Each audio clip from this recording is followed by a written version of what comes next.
Chapter 41, Hong Yi's Gift. _1 This day. Lu Changxing was chatting with his wives and concubines when a servant came forward to report to him. Someone outside was asking to see him and presented a token. Upon seeing the token, Lu Changxing immediately knew it was someone from Hong Yi. He returned to the study, took out a brocade box prepared early on with talismans packed inside, and walked out of the courtyard. People sent by Hong Yi naturally could not enter Jianghu mountain at will and were waiting outside. As soon as Lu Changxing arrived outside Jianghu mountain, he immediately saw a luxurious carriage parked not far away. There was a flag on the carriage, bearing the words, Rui Marquis, in big characters. Around it stood a group of robust men with well-proportioned bodies and sturdy auras, dressed in black tight-fitting clothes, carrying long swords and powerful crossbows. They were all riding large horses a zhang in length and 8 feet in height, with black fur and strong limbs. At the head of these men was Hong Yi himself, dressed in luxurious brocade clothes and tall in stature. Lu Changxing had not expected Hong Yi to personally make the trip and with such a grand display. The formidable appearance and demeanor of these men in black made it clear they were all martial arts masters. However, Lu Changxing could understand. This was their first transaction, and naturally, Hong Yi wanted to show how much he valued it. Moreover, the transaction was worth more than 100 spirit stones. For Rui Marquis Mansion, that many spirit stones were probably not a small amount. They wouldn't be at ease having someone bring them over casually. Brother Lu, long time no see. Hong Yi, upon seeing Lu Changxing come out, immediately stepped forward to greet him with an enthusiastic and hearty face. He wore a purple gold crown and a purple brocade robe, looking more dignified and majestic than before. Brother Hong, I didn't expect you to personally come all this way, Lu Changxing replied with a smile, stepping forward to meet him. I had nothing much to do, so I decided to make the trip myself, Hong Yi said. Besides, I won't lie to Brother Lu, this is the first time I'm handling such a large deal, so I feel more at ease being here in person. Otherwise, if something were to happen on the way here and back, I could only bring back my head to see my father. Hong Yi shook his head with a wry smile, half joking, half serious. Although the Rui Marquis Mansion had some foundation, it wasn't much, and the loss of over 100 spirit stones would be quite painful. Huh, Brother Hong, you jest. Your father entrusting you with this matter shows his trust in you, Lu Changxing said. In between the words, he took out the brocade box holding the talismans from the storage bag and handed it to Hong Yi. Brother Hong, these are the talismans you wanted. It contains 20 fire bullet talismans, 20 water shield talismans, 20 evil warding talismans, 20 earth escape talismans, and 20 rejuvenation insignias. Please check them. Regarding the price, as we previously agreed, it's 20% below market price, so the total comes to 112 spirit stones. Just give me 110, Lu Changxing stated. There were a total of 100 talismans in the brocade box. According to market price, that would be 140 spirit stones. But Lu Changxing had already agreed with Hong Yi to price them 20% below market price. After all, a stable, long-term supply channel, and the buyer coming to pick up the goods himself, a 20% discount wasn't too much to ask for. Moreover, Lu Changxing currently had an abundance of talismans. If he could sell them safely and stably, even if he had to give a few more percentage points off, he was willing to do so. After all, the cost of making the talismans was very low for him. Most of the materials were left over from making talismans for the Lu family, and he had purchased only a small portion of the materials just for appearances. Hong Yi took the brocade box, opened it, and saw the 5 stacks of talismans inside. A hint of joy appeared in his eyes.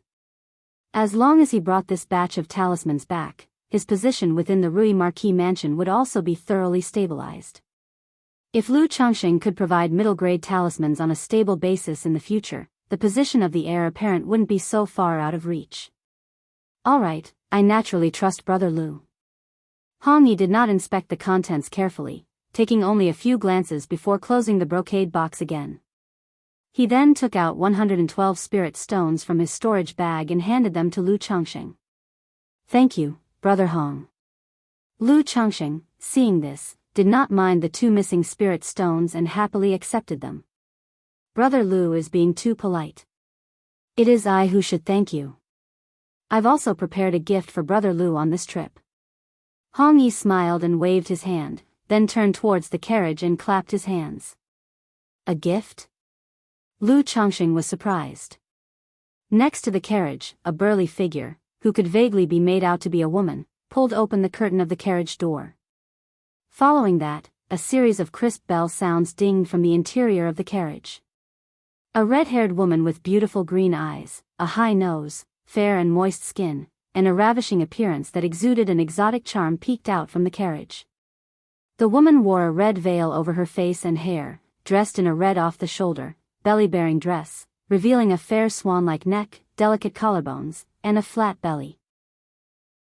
With beautiful fair arms lightly lifting her red dress, she stepped out with a curvaceous and enchanting figure, revealing a surprisingly long and beautiful leg from under her skirt as she stepped down from the carriage, her toes gently touching the ground. Her thighs were plump and firm, her calves long and powerful, with bare feet unadorned with shoes or socks, her 10 delicate toes painted with crimson juice, shining against her fair skin.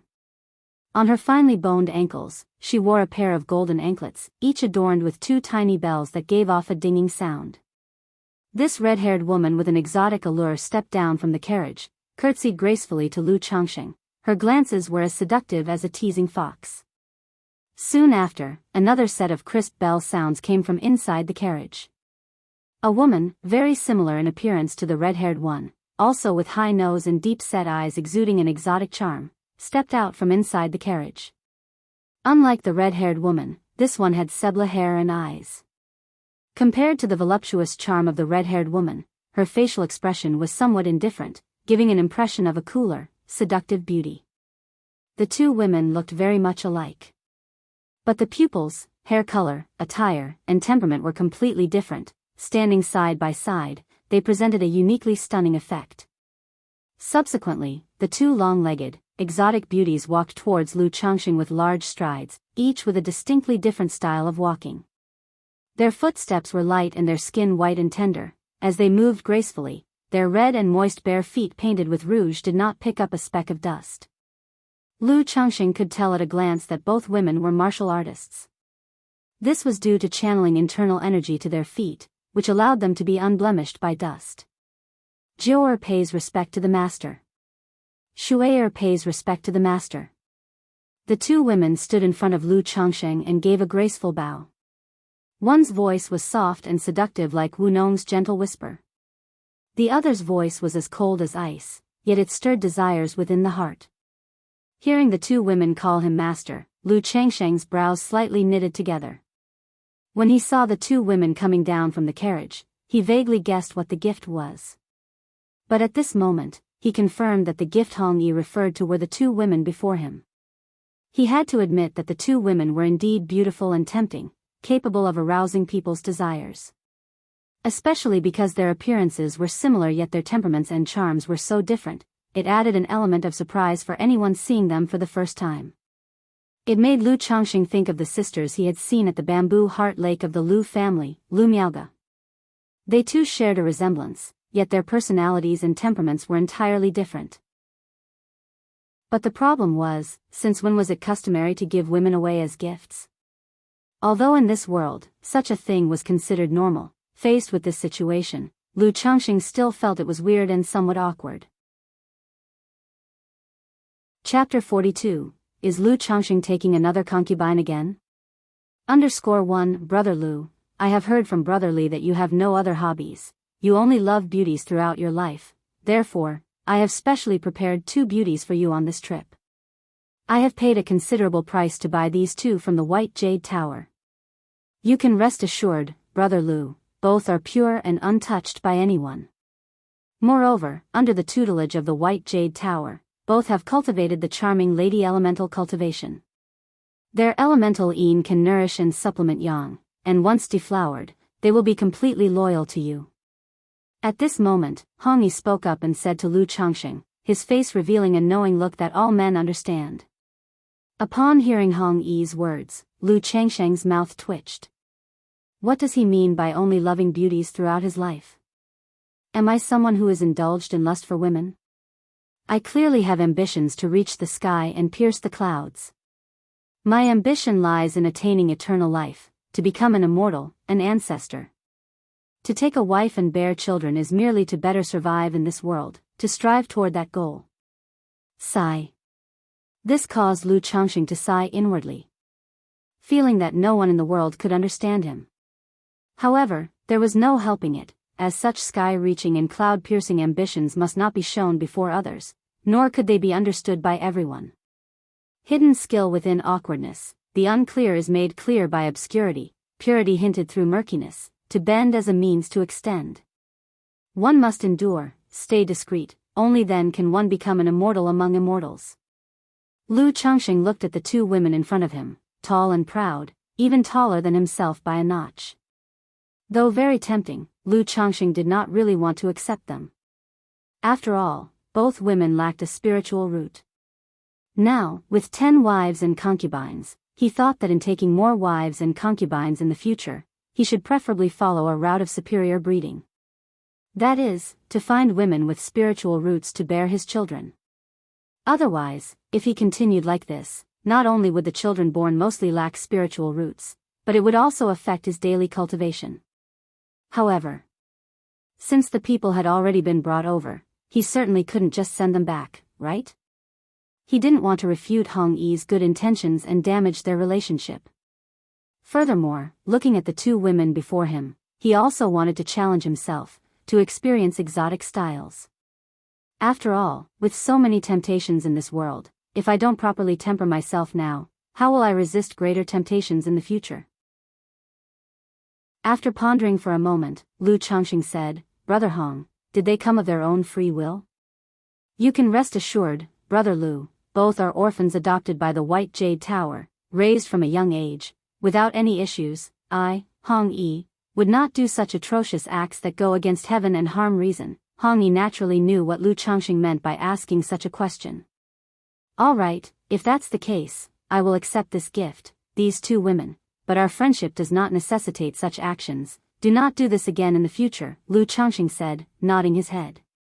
Naturally, just this once, only this once, Hong Yi said with a smile, nodding his head. Lu Changxing, seeing Hong Yi's smile, felt that the latter would probably do it again in the future. Brother Hong has traveled a long distance to come here. It would only be proper for me to invite you in for a cup of tea, but it's a great bother to bring foreign cultivators into Jianghu Mountain, so I want to invite you inside as a guest. Next time we do business, you just come to a nearby city and send a message to me, Lu Changxing spoke up, saying so. It was fine for ordinary people to enter Jianghu Mountain, but quite troublesome to bring external cultivators. I understand, Hong Yi nodded, completely understanding and not minding at all. He said to Lu Changxing, however, I may not personally come the next time. If it's convenient for Brother Lu, you could prepare a batch of talismans every few months. That way, I can send someone over and not worry too much. The reason he came personally this time, aside from it being their first transaction, was also due to the large number of talismans involved, which made him somewhat uneasy. Fine, Brother Hong can send someone over every 3 months. I can provide about 30 talismans each time, Lu Changxing said, pondering slightly. This time, issuing 100 talismans could be said to have accumulated over a long period. But in the future, 10 talismans per month would be about right. Even if the Lu family knew and watched, they would not say anything. Good, no problem, Hong Yi, hearing this, immediately showed a face full of joy. 10 talismans each month was already quite good in his eyes. By the way, Brother Hong, I have another favor to ask of you. Lu Changxing suddenly remembered something concerning his cheap brother-in-law, Chu Chang'e.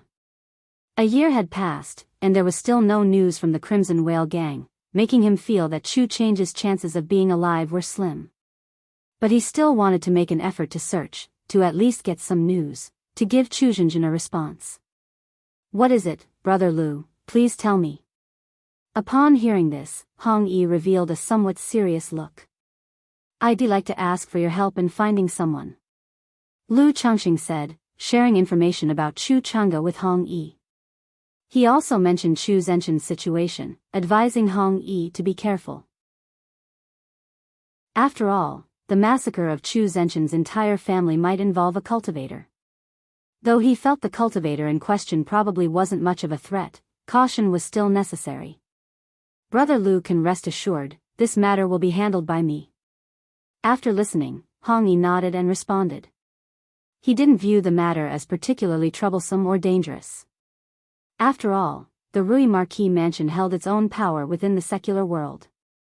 Facing a loose cultivator from the secular world, there was still some confidence to be had. Moreover, camaraderie was something that needed to be fostered through frequent exchanges. Now that Lu Changxing was willing to sell talismans to him, it wouldn't be a surprise if his connections expanded and other avenues opened up. So, as long as it wasn't too dangerous, he was willing to deepen his relationship with Lu Changxing by interacting more. Then I'll trouble you, Brother Hong. Lu Changxing gave a slight bow. Brother Lu is too polite. In that case, I won't delay you further. Next time, when there is time, I will invite Brother Lu and Brother Li to get together. Hong Yi also bowed slightly, ready to head back early. Have a smooth journey. Lu Changxing nodded. Then he took the two women back with him to Qingzhou Mountain. The disciples guarding Qingzhou Mountain saw Lu Changxing bring back two sisters without saying much. They just instructed him to report to Uncle Fu. Shortly after, Lu Changxing, accompanied by the two women, arrived at Qingzhou Villa to report to Uncle Fu. Along the way, many Lu family disciples saw them. Is Lu Changxing about to take another concubine? He's already married 10, how could he still take concubines? SSS, to say the truth, these two women are truly seductive. By their appearance, they look a bit like people from the Western region. I read in ancient texts that some people from the Western region claim to be descendants of gods and demons. Not only do they have different colored pupils, but some also have horns on their heads, eyes in the center of their brows, and grow wings and tails. What descendants of gods and demons? They're just hybrids of human and demon. I heard from my grandfather that there are hundreds, if not thousands, of nations in the Western region, many of which have humans and demons living together. Suddenly I'm a bit envious of Lu Changxing's life. The path of cultivation is hard. While we're young, indulging in pleasures might not be such a bad choice. How can you harbor such self-degrading thoughts? We are cultivators, devoted to our practice. How could we succumb to pleasures of the flesh? Women, they will only slow down my cultivation. That's right, it is a choice of the weak. We cannot imitate him. Woo, given our ordinary talents. If we choose to indulge, it's giving up on ourselves. He may be carefree now, but in 20 or 30 years, he'll surely regret it. The Lu family disciples spoke out, their tones mixing envy, jealousy, resentment, and scorn. Uncle Fu didn't know what to say when he saw Lu Changxing bringing back two more women from who knows where. But seeing they were just secular women, he didn't say much else, simply sighing about the advantages of youth, reminding Lu Changxing to take care of his health and not to neglect important matters.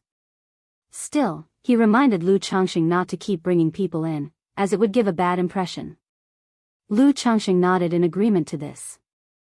In his heart, he thought it might be time to reveal that he was a middle-grade first-grade talisman master. Otherwise, continuing on this way, the Lu family might soon take issue with his behavior. After completing the report with Uncle Fu, Lu Changxing made his way to Li Feiyu's place to have a chat. Not long after his last visit, Li Feiyu had broken through to the third level of qi refinement. But now, the Lu family was also pressuring him about having children. Under these circumstances, Li Feiyu took 4 concubines, and now had 3 children, with 2 of the concubines currently pregnant. During their conversation, Li Feiyu mentioned that the business of sending women was just a joke with Hong Yi, never expecting him to actually follow through. He had examined the 2 women sent by Hong Yi and confirmed that the cultivation technique they practiced was the cauldron charm technique.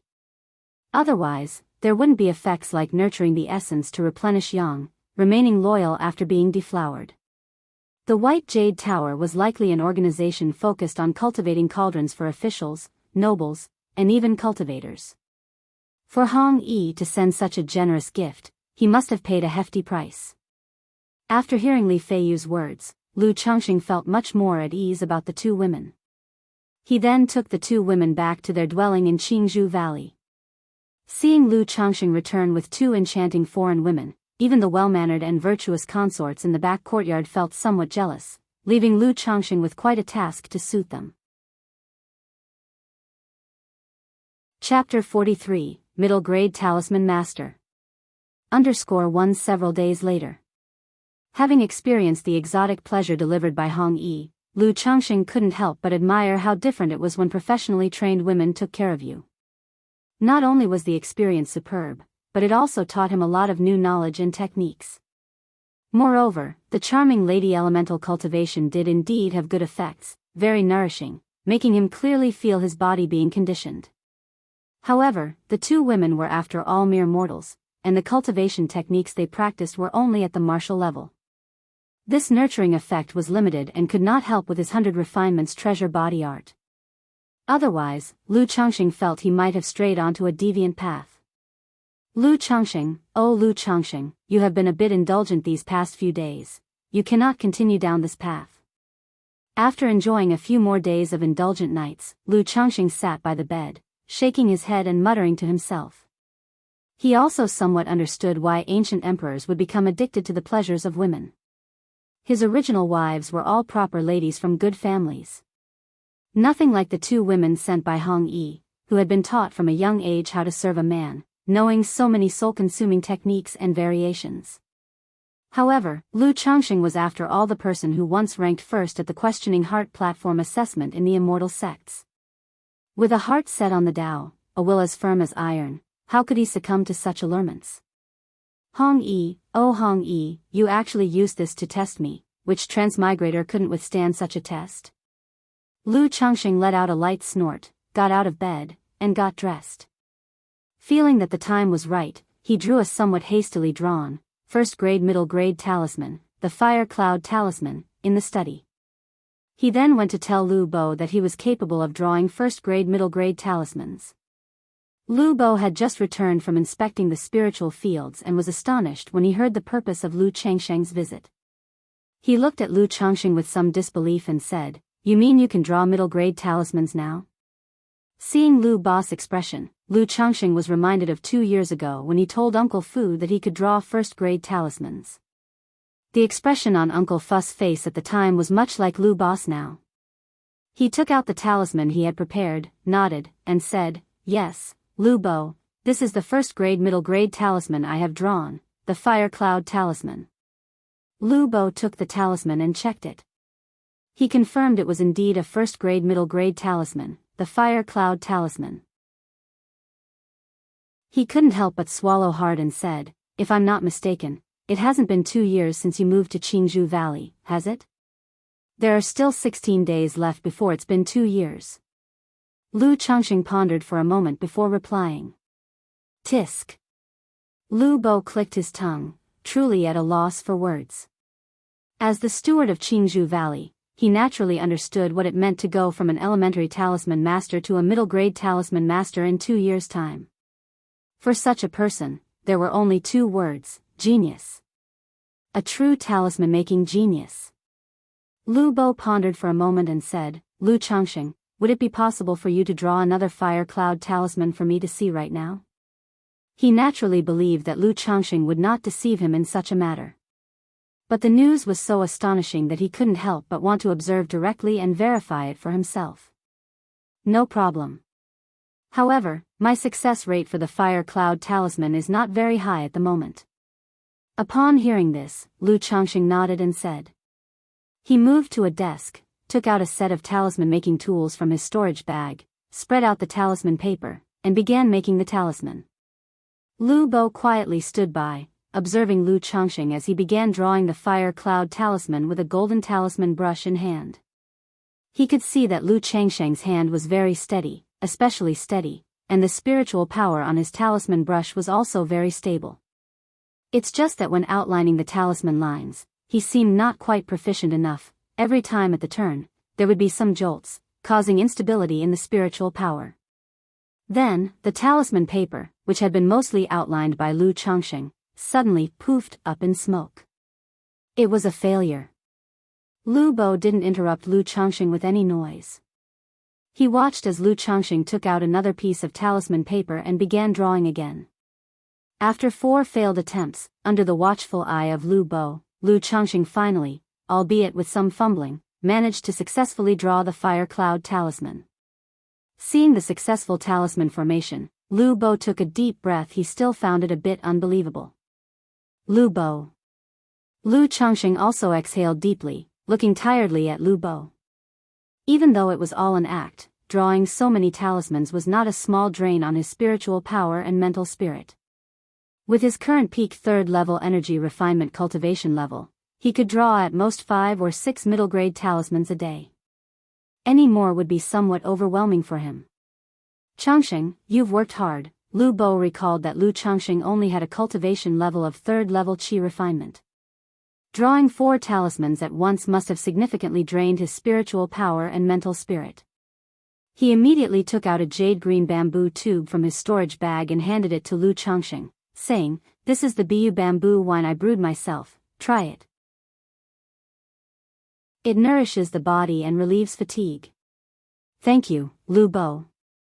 Lu Changxing took the bamboo tube, opened the cap, and saw a clear jade green liquid inside, exuding a thick, fragrant aroma of alcohol. Spiritual wine? Lu Bo, are you a wine master? Lu Changxing recognized at a glance that the Bu bamboo wine was a type of spiritual wine. In the 100 arts of cultivation, there is a skill called wine brewing which can produce spiritual wines for cultivators to drink.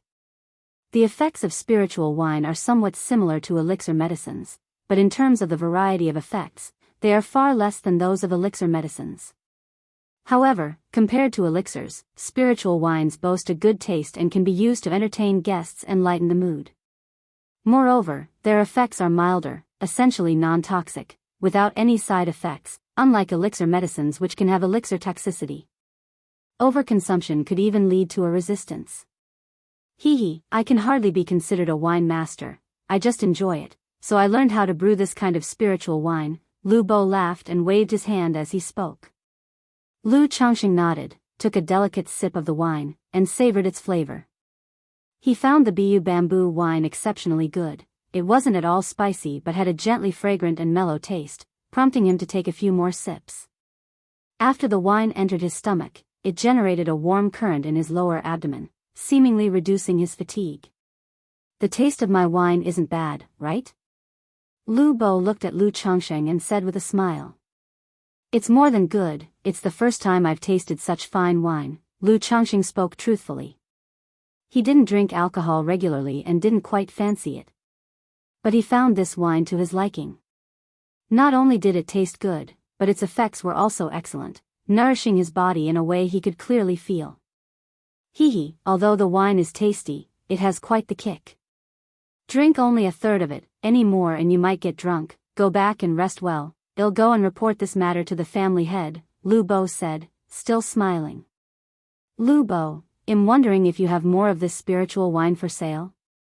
Lu Changxing asked. He could feel the body-nourishing effects of the spiritual wine. If he drank it regularly, it might aid in his cultivation of the 100 refinements treasure body art. Plus, the wine's fatigue-relieving effect was handy for when talisman making was exhausting or merely to enhance the atmosphere in the evenings. I don't have much of this Bu bamboo wine. I brew it mainly for personal consumption. Lu Bo shook his head and said, however, this Bu bamboo wine is made mainly from the Bu spiritual bamboo grown by our own Lu family, and the 5th elder brews a batch every year to sell. If you want to buy some, you can purchase it from the 5th elder. He also has other types of spiritual wine, Lu Bo offered. The 5th elder, thank you, Lu Bo. Lu Changxing nodded upon hearing this. He planned to visit the 5th elder later to see if he could buy some spiritual wine. Afterward, Lu Changxing took his leave. Lu Bo also left home to report to Lu Yuanding about the matter. Chapter 44. My daughter is also well suited to Lu Changxing _1 Jianghu Valley, a villa. What? Lu Changxing has advanced to a middle-grade first-rank talisman master. I remember that it has only been 2 years since he became an elementary talisman master, right? While handling affairs, Lu Yuanding, upon hearing the report from Lu Bo, showed an astonished look on his face. He hadn't paid much attention to Lu Changsheng's progress in talisman making for some time. All he knew was that the monthly talisman making tasks assigned to Lu Changsheng had always been perfectly completed. Unexpectedly, Lu Changsheng was actually able to draw middle-grade first-rank talismans and had advanced from an elementary talisman master to a middle-grade first-rank talisman master. Yes, Patriarch, it will be precisely 2 years and 16 more days since Lu Changsheng became an elementary talisman master, Lu Bo confirmed. I couldn't believe it when I first heard the news either, so I asked Lu Changsheng to demonstrate by drawing a fire cloud talisman in front of me. This is the middle-grade first-rank talisman, fire cloud talisman, Lu Changsheng drew. Lu Bo nodded and took out a talisman, saying so. He had anticipated that Lu Yuanding might be quite surprised and somewhat incredulous upon hearing the news. That's why he had Lu Changsheng draw a fire cloud talisman on the spot.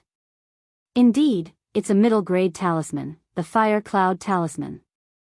The talent of Lu Changsheng in talisman making is truly. Lu Yuanding took a deep breath and then slowly exhaled.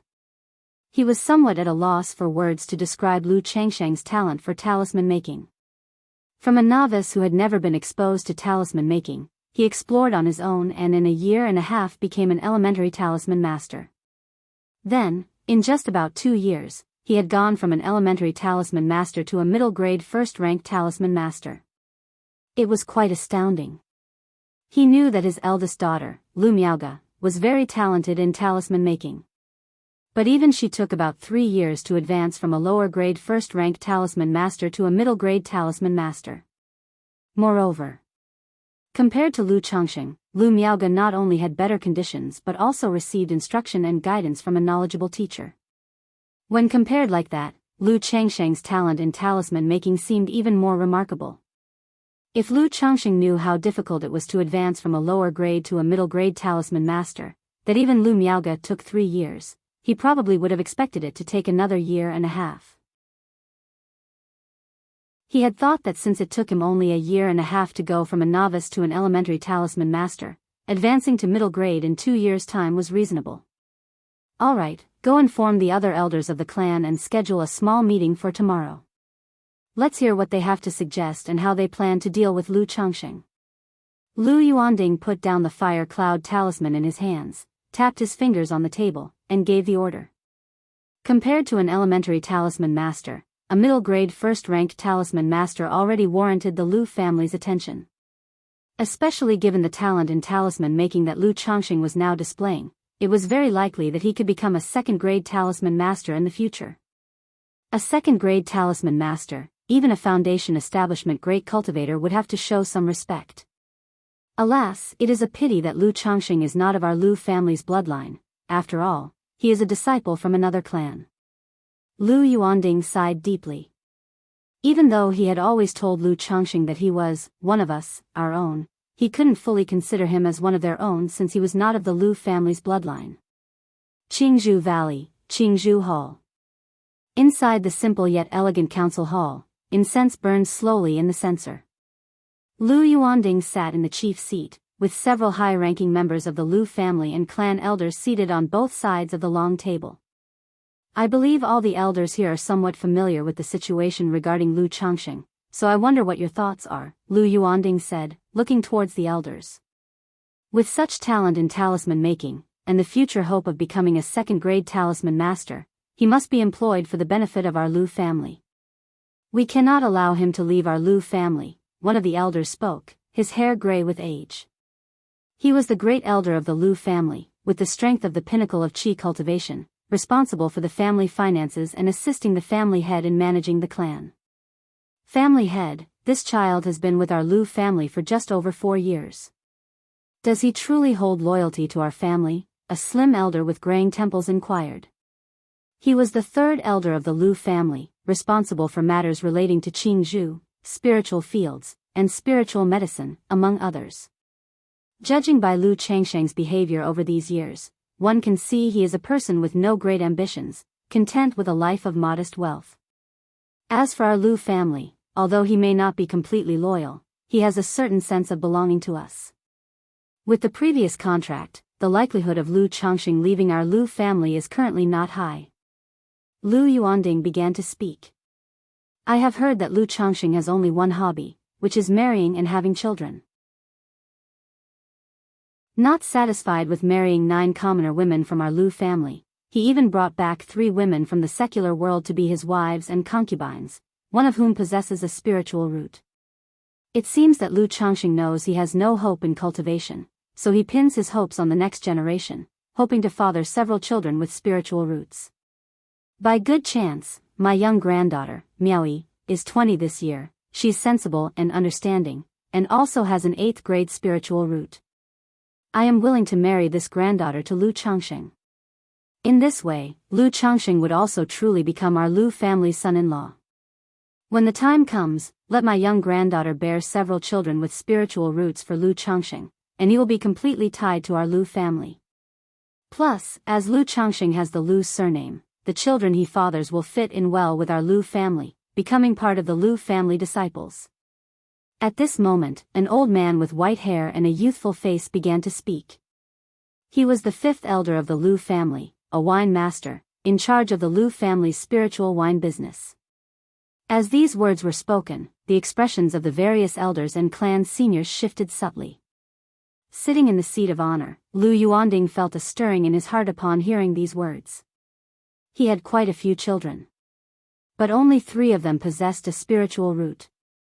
His eldest daughter, Lu Miaoga, was the one who gave him the least trouble.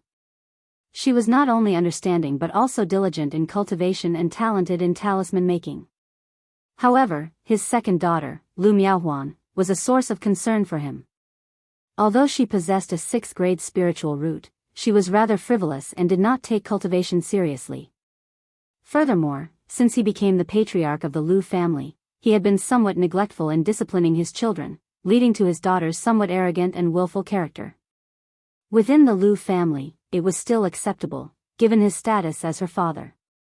But this arrogance born from never having experienced hardship could lead to significant loss if she were to marry and he was no longer around. And if she did suffer a loss, it would likely be a considerable one.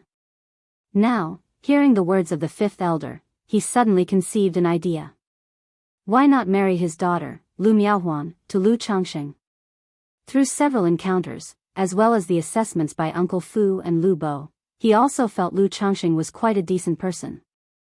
Not only did he show exceptional talent in the area of talisman making, but he was also honest and steady. Though he had a fondness for women, resulting in many wives and children, he at least had not neglected his legitimate duties in talisman making. Moreover, according to the information he had, Lu Changxing was very good to his wives and children, showing great concern for them regularly. With these considerations, and knowing that Lu Changxing came from a commoner's background and now that his secular family would likely have little to do with him, settling down at Qingzhou Mountain and becoming half a member of the Lu family, he wasn't worried about his daughter suffering any disadvantage after marrying. This thought solidified, and the more Lu Yuanding thought about it, the more feasible it seemed. He felt that Lu Changxing would be a fine son-in-law. With Lu Changxing possessing such a talent for talisman making, it must not be wasted, he should be properly nurtured, he mused. I am also willing to marry my granddaughter, Miaoyun, to Lu Changxing, and at the same time, instruct him in talisman, ensuring he is wholly devoted to our Lu family, adding a 2nd grade talisman master to our family. At this point, a woman who appeared to be in her 30s or 40s spoke out. She was the 4th elder of the Lu family, a top-level 1st grade talisman master, in charge of the Lu family's talismans. I also have a granddaughter. Another old woman with gray hair spoke up. Following the 5th elder's remarks, one elder and clan senior after another expressed their willingness to marry their descendants with spiritual roots to Lu Changxing. Although the Lu family was a singular family unit, they were still individuals with their own interests to consider. To the elders and clan seniors, someone like Lu Changxing, who was half a part of the Lu family and had shown such talent in talisman making, was naturally seen as a prized catch. They were very willing to marry off their descendants with spiritual roots to Lu Changxing. Because this meant effectively tying Lu Changxing, a future 2nd-rank talisman master, to their own branch of the family. Even if Lu Changxing failed to become a 2nd-rank talisman master, escaping the status of a top-level first-grade talisman master would be unlikely. No matter what, it was a no-lose situation. Lu Yuanding, watching the continuous chirpings of the elders and clan seniors, also cleared his throat slightly and said, I think Miao Huan is also around the right age and would be quite a good match with Lu Changxing. Chapter 45, Blind Date with the Second Young Lady _1 Qingzhou Valley. Within an ancient, exquisitely unique small building, Father, you're actually making me marry that Lu Changxing. You know as well as anyone that Lu Changxing is incredibly lecherous. Not only has he married 9 women from our Lu family, but he also brings women from outside back home. I heard that not long ago he went out and brought back 2 seductive fox spirits. How can you make me marry such a man? A stunningly beautiful young woman around 18 or 19, dressed in a black gauze dress, angrily looked at the patriarch of the Lu family in front of her. Huaner, although Lu Changxing may be a bit flirtatious, he is decent in other aspects. He's down to earth, treats his wives and concubines quite well, and is very considerate and caring, her father explained. Moreover, just yesterday, Lu Changxing was promoted to a first-grade middle-grade talisman master. He has been with our Lu family for just over 4 years, only touching talisman making for 3.5 years. During those 3.5 years, our Lu family didn't bestow any special resources or training on him. Under such circumstances, his reaching the level of a first-grade middle-grade talisman master so quickly shows that he has a remarkable gift for talisman making, far surpassing your sister. Unless something unexpected happens, he's likely to become a second-rank talisman master in the future. If you marry him, I will also rest assured. Lu Yuanding was earnestly trying to persuade his daughter. After the idea of having his daughter, Lu Miaohuan, marry Lu Changxing came to him during a recent meeting, the more he thought about it, the more feasible it seemed. So, once the meeting finished, he went to his daughter's residence to discuss the matter. He hoped to convince his daughter to marry Lu Changxing, a first-grade middle-grade talisman master. Upon hearing this, Lu Miaohuan's beautiful eyes showed a hint of surprise. As a young lady of the Lu family, with her sister being a talisman master, she naturally knew how extraordinary it was for Lu Changxing to become a first-grade middle-grade talisman master under such conditions. To call him a genius in talisman making was no exaggeration. No wonder her father wanted her to marry Lu Changxing. If Lu Changxing truly became a second-rank talisman master one day, that status would make him a guest of honor wherever he went. Even if he didn't become a second-rank talisman master, being a first-grade top-level talisman master was still quite remarkable. She was aware that the 4th elder, who taught her sister talisman making, was a first-grade top-level talisman master. He brought considerable stable profits to the Lu family every year and held a high status. But when she thought of all that Lu Changxing had done, and how he had ogled her the first time she and her sister met him, she felt uncomfortable all over, unwilling. Seeing his daughter's reluctance, Lu Yuanding sighed and continued to persuade her.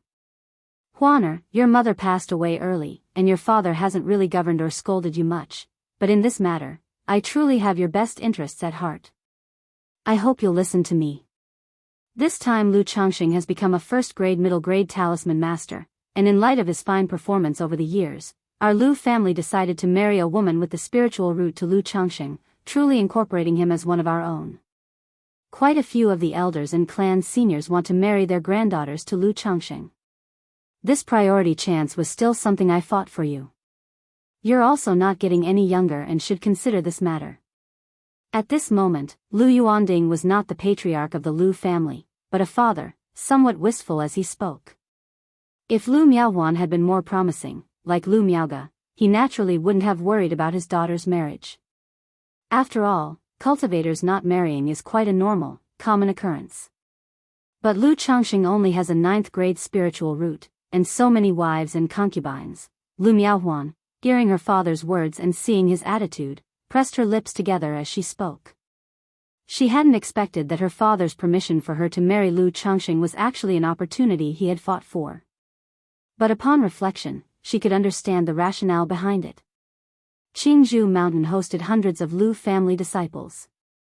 Although these disciples possessed spiritual roots, most of them had limited prospects and little hope for foundation establishment. When they reached a certain age, many would have their marriages arranged by the family, joining with other cultivation families in the vicinity. This was how these cultivation families continued to develop and maintain a steady inflow of new blood. Lu Changxing, having entered the Lu family as a live-in son-in-law, always living with the Lu family, and showing good behavior, he was considered almost one of their own. Now that he displayed such talent in talisman making, it was only natural for the clan's elders to be very willing to marry a female disciple with a spiritual root to Lu Changxing, tying him completely to the Lu family. The 9th grade spiritual root doesn't matter. With Lu Changxing's talent in talisman making, as long as our Lu family is willing to invest in him, although foundation establishment may be out of reach, hoping to cultivate to the energy refinement late stage is still possible. A 2nd grade talisman master at the late stage of energy refinement would even earn a degree of respect from a foundation establishment great cultivator. As for wives and concubines, you needn't worry about that. Lu Changxing's current wives are mere mortal women. If you marry him, you will naturally be his principal wife, and with your father here, how could I let you suffer any disadvantage? Seeing his daughter no longer being so obstinate, Lu Yuanding seized the opportunity to strike while the iron was hot. After listening to her father's words, Lu Miaohuan pursed her lips, remaining silent. In her mind, she recalled the Lu Changxing she had met before, who suddenly didn't seem so detestable anymore. After all, with her charm, anyone who saw her would inevitably take a few more glances, especially a lecher like Lu Changxing. Seeing his daughter like this, Lu Yuanding's face broke into a smile, knowing she had tacitly agreed. He gently proposed, "How about this, Miaohuan, tomorrow I'll invite Lu Changxing to the Bamboo Heart Lodge, and you can meet him there." Lu Miaohuan murmured a barely audible response. Lu Changxing was in the backyard playing with the children. Having so many kids, he had built quite a few toys in the yard. There were swings, slides, seesaws, trampolines, wooden horses, toy cars, and so on. But at this moment, a group of little tykes was lining up to play flying with him. He was using the levitation skill to let the little ones fly around in the air. Or he would put the little ones on the wooden horses or toy cars and use the object manipulating technique to fly them around in the air, to the great delight of the little ones, who screamed with joy. Just then, Lu Changxing heard one of his wives say that Lu Bo had come over. He immediately knew it must be the response to his becoming a 1st grade middle grade talisman master. He asked his wives to watch the children while he quickly went to the living room. Lu Bo. Lu Changxing greeted him with a slight bow. Not bad at all. Observing Lu Changxing in front of him, Lu Bo suddenly nodded in approval. He had not paid much attention before, but now that he took a closer look, Lu Changxing could indeed be considered a handsome talent. Lu Changxing was somewhat puzzled by Lu Bo's looks and manner. Lu Changxing, the family head wants you to prepare well for tomorrow, to go to the Bamboo Heart Lodge for a marriage meeting. Lu Bo said with a smile. What? The family head wants me to prepare for a marriage meeting at the Bamboo Heart Lodge tomorrow? Upon hearing this, Lu Changxing looked puzzled. He had been wondering if revealing his status as a 1st grade middle grade talisman master would lead to any improved treatment within the Lu family. He hadn't expected that the patriarch of the Lu family would actually want him to attend a marriage meeting. However, Lu Changxing quickly realized that this marriage meeting was probably not a simple affair.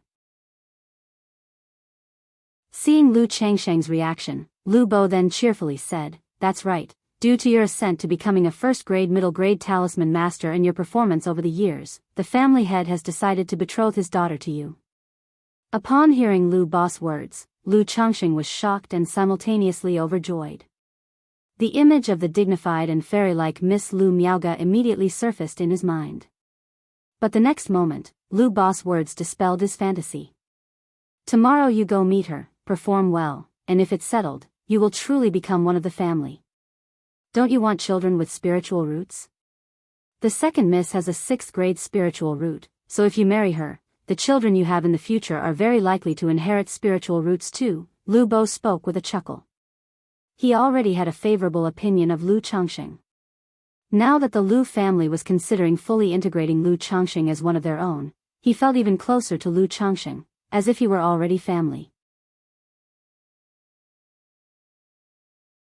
Chapter 46, Blind Date, Part 1_1 Second Miss? Lu Changxing, hearing this, immediately realized he had thought too much. It was not the eldest miss, Lu Miaoge, but rather her younger sister. The one he had once seen at the heart of the bamboo lake, the black silk. It made sense, after all, Lu Miaoge was not only beautiful and talented but also a talisman master. Under normal circumstances, how could the Lu family possibly marry her off, especially to him? But marrying off the second miss to him was no small matter either. After all, this second miss not only possessed a 6th grade spiritual root but was also the daughter of the Patriarch of the Lu family. It seemed his advancement to 1st grade middle grade talisman master and the display of his talent for talisman making had convinced the Lu family to invest heavily, intent on binding him completely to the Lu family. Thinking of that memorable pair of black silk high heels and long legs, Lu Changxing nodded his head and cupped his hands, saying, "Lu Bo, I will make sure to arrive on time for the appointment tomorrow." Even if he guessed that the Lu family was trying to deepen the bond with him, to completely tie him to the Lu family, Lu Changxing did not feel any repulsion. In fact, he was quite willing. It wasn't because of the second miss looks, or her black silk high heels and long legs. But rather, his journey outside during the 3-year agreement made him realize that the world was far more dangerous and difficult than he had imagined. With his temperament, he would have a hard time making his way in such a world. Not to mention, he now had a family to look after. So, Lu Changxing had completely come to terms with his situation. Since he had the system of many sons and blessings, he would just honestly bide his time with the Lu family. Lurking until the children were numerous, grown up, and he had made a breakthrough in the foundation establishment stage, only then would he consider the future. Even though it was like living under someone else's roof, because of his talent for talisman making, the Lu family had treated him well over the years since he moved to Jianghu Valley. They were indeed a proper cultivation family. It was certainly safer than being alone outside. If he were to marry the daughter of the Patriarch of the Lu family this time, he would not only have a wife with a spiritual root, but he would also be truly seen as one of their own by the Lu family. He could then live in the Lu family more at ease, without any worries for the future. As for leaving the Lu family, he still harbored thoughts of leaving and establishing himself independently, but that seemed quite far off for now, and Lu Changxing was too lazy to think too much about it. When that time came, if the Lu family treated him well, he would not mistreat them even if he decided to leave. Good. Lu Bo affectionately patted Lu Changxing on the shoulder and said, "The matter with the second miss has already been settled by the family head, so as long as you perform well tomorrow, there shouldn't be any problems, and the matter will be considered settled." Yes. Lu Changxing nodded, acknowledging the words and seeing Lu Bo out the door. However, his mind involuntarily recalled Lu Miaohuan's noble and icy demeanor. Thinking of how he had been scolded for taking a couple of extra looks at the black silk, being chastised with "look again and I'll gouge out your eyes." He felt that the second miss might not be easy to serve, and the meeting tomorrow was really hard to predict. I hope the family head did settle things well and that the second miss has restrained her temperament a bit, not as bad as I imagined. Otherwise, even with a 6th grade spiritual root, daughter of the family head, would have to let it go. Lu Changxing took a deep breath and let it out, returning to the courtyard. While he was quite willing to welcome this marriage, he was not about to lose his dignity and go begging to be married off, even if it meant having a 6th grade spiritual root for his child's mother. Setting aside his pride and dignity, as someone with 4 wives, 6 concubines, and 2 cherished mistresses, he really didn't have the mental spirit or energy to cater to someone temperamental. Adding such a wife to the inner courtyard could easily disturb the balance and peace of his harem and disrupt the proper family hierarchy. "Husband, did Lu Bo visit with news of some happiness?" At that moment, one of his wives looked towards Lu Changxing and inquired. "He, your husband has made a breakthrough in the talisman path recently and has been promoted to a 1st grade middle grade talisman master, so Lu Bo came over to discuss some matters with me," Lu Changxing said. He did not mention that Lu Bo had come to discuss matters of a matchmaking engagement. After all, telling his wives that he was going on a blind date tomorrow would feel very awkward. That was something to be discussed only once it was certain. What? My husband has been promoted to a middle-grade first-rank talisman master. My husband is truly remarkable. My husband has been promoted to a middle-grade talisman master. Doesn't this mean he could become a second-grade talisman master in the future? My husband has worked hard these days. The other wives and concubines nearby also heard this, and their beautiful eyes lit up with surprise and delight, as they looked admiringly at Lu Changxing, their eyes filled with worship and love. Ever since Lu Changxing became a talisman master, they, too, had learned something about the profession. They knew that each step forward was very difficult. Now that Lu Changxing had advanced further, it meant that his status in the Lu family would also rise. And they, too, would bask in their husband's glory. Several children nearby, though not understanding the meaning, saw the expressions of their mothers and also joined in the clamor. Wow, Daddy is amazing. Daddy is so powerful. Lu Changxing, witnessing this scene, couldn't help but smile on his face. It felt truly nice to be looked at with such admiration and love by his wives and children. It greatly satisfied his sense of male pride. That night. Afterward, Lu Changxing held the women who were snuggling up next to him, tender and extraordinarily proactive tonight, and thought that he really needed to pay more attention to the aspect of the 100 refinements treasure body technique. The next morning, Lu Bo, as if worried that Lu Changxing might forget or oversleep, came to call him. Lu Changxing got up and, after a brief preparation, went with Lu Bo toward the Bamboo Heart Lodge. The Bamboo Heart Lodge was not far from the heart of Bamboo Lake, surrounded by green grass and blooming flowers, creating an exceptionally beautiful environment. Apart from the lively trading meet on the first day of the month, it was usually very quiet and peaceful. The second miss will arrive soon, just wait a moment. Actually, the second miss has quite a simple nature, just be gentle with her and go along with what she says, Lu Bo said earnestly to Lu Changxing before leaving. He went outside to keep watch, to avoid anyone coming nearby and affecting the matchmaking meeting. After all, this matter was something that Lu Yuanding took very seriously and had entrusted to him. Lu Changxing nodded at the words and sat down by the stone table in the courtyard, taking out a set of purple sand tea where to brew spiritual tea, calmly waiting. After about half an hour, Lu Changxing heard a melodious and rhythmical tap-tap-tap sound. Looking towards the sound, he saw a tall and majestic figure, as proud and aloof as a peacock, gracefully walking toward him. It was his matchmaking partner for the day, Lu Miaohuan. Today, Lu Miaohuan had also clearly dolled herself up, her face showing a delicate makeup. Dressed in a form-fitting dark gown interwoven with deep blue, decorated with twinkling stars that seemed to flow, as though she was draped in the night sky decked with stars, she was stunningly glamorous. Compared to the black gown with golden embroidery he had seen on her last time, this dark blue starry gown was much more conservative, revealing only her elegant white swan neck and a hint of her clavicle and delicate shoulder. Yet the curvaceous figure outlined under the gown still led one's thoughts astray. Tap tap tap, Lu Miaohuan walked elegantly, her black silk-clad legs occasionally visible beneath the hem of her gown. Her skirt hem above her beautifully shod feet in sumptuous high heels matched her gown, shimmering like the starry nebula, with every step echoing a crisp tap, leaving traces of starlight in their wake. Lu Changxing simply watched her approach, one graceful step at a time. Beauty, after all, should be appreciated. If he were to ignore her deliberate preparation, not to properly enjoy it, would it not be a disservice to her efforts?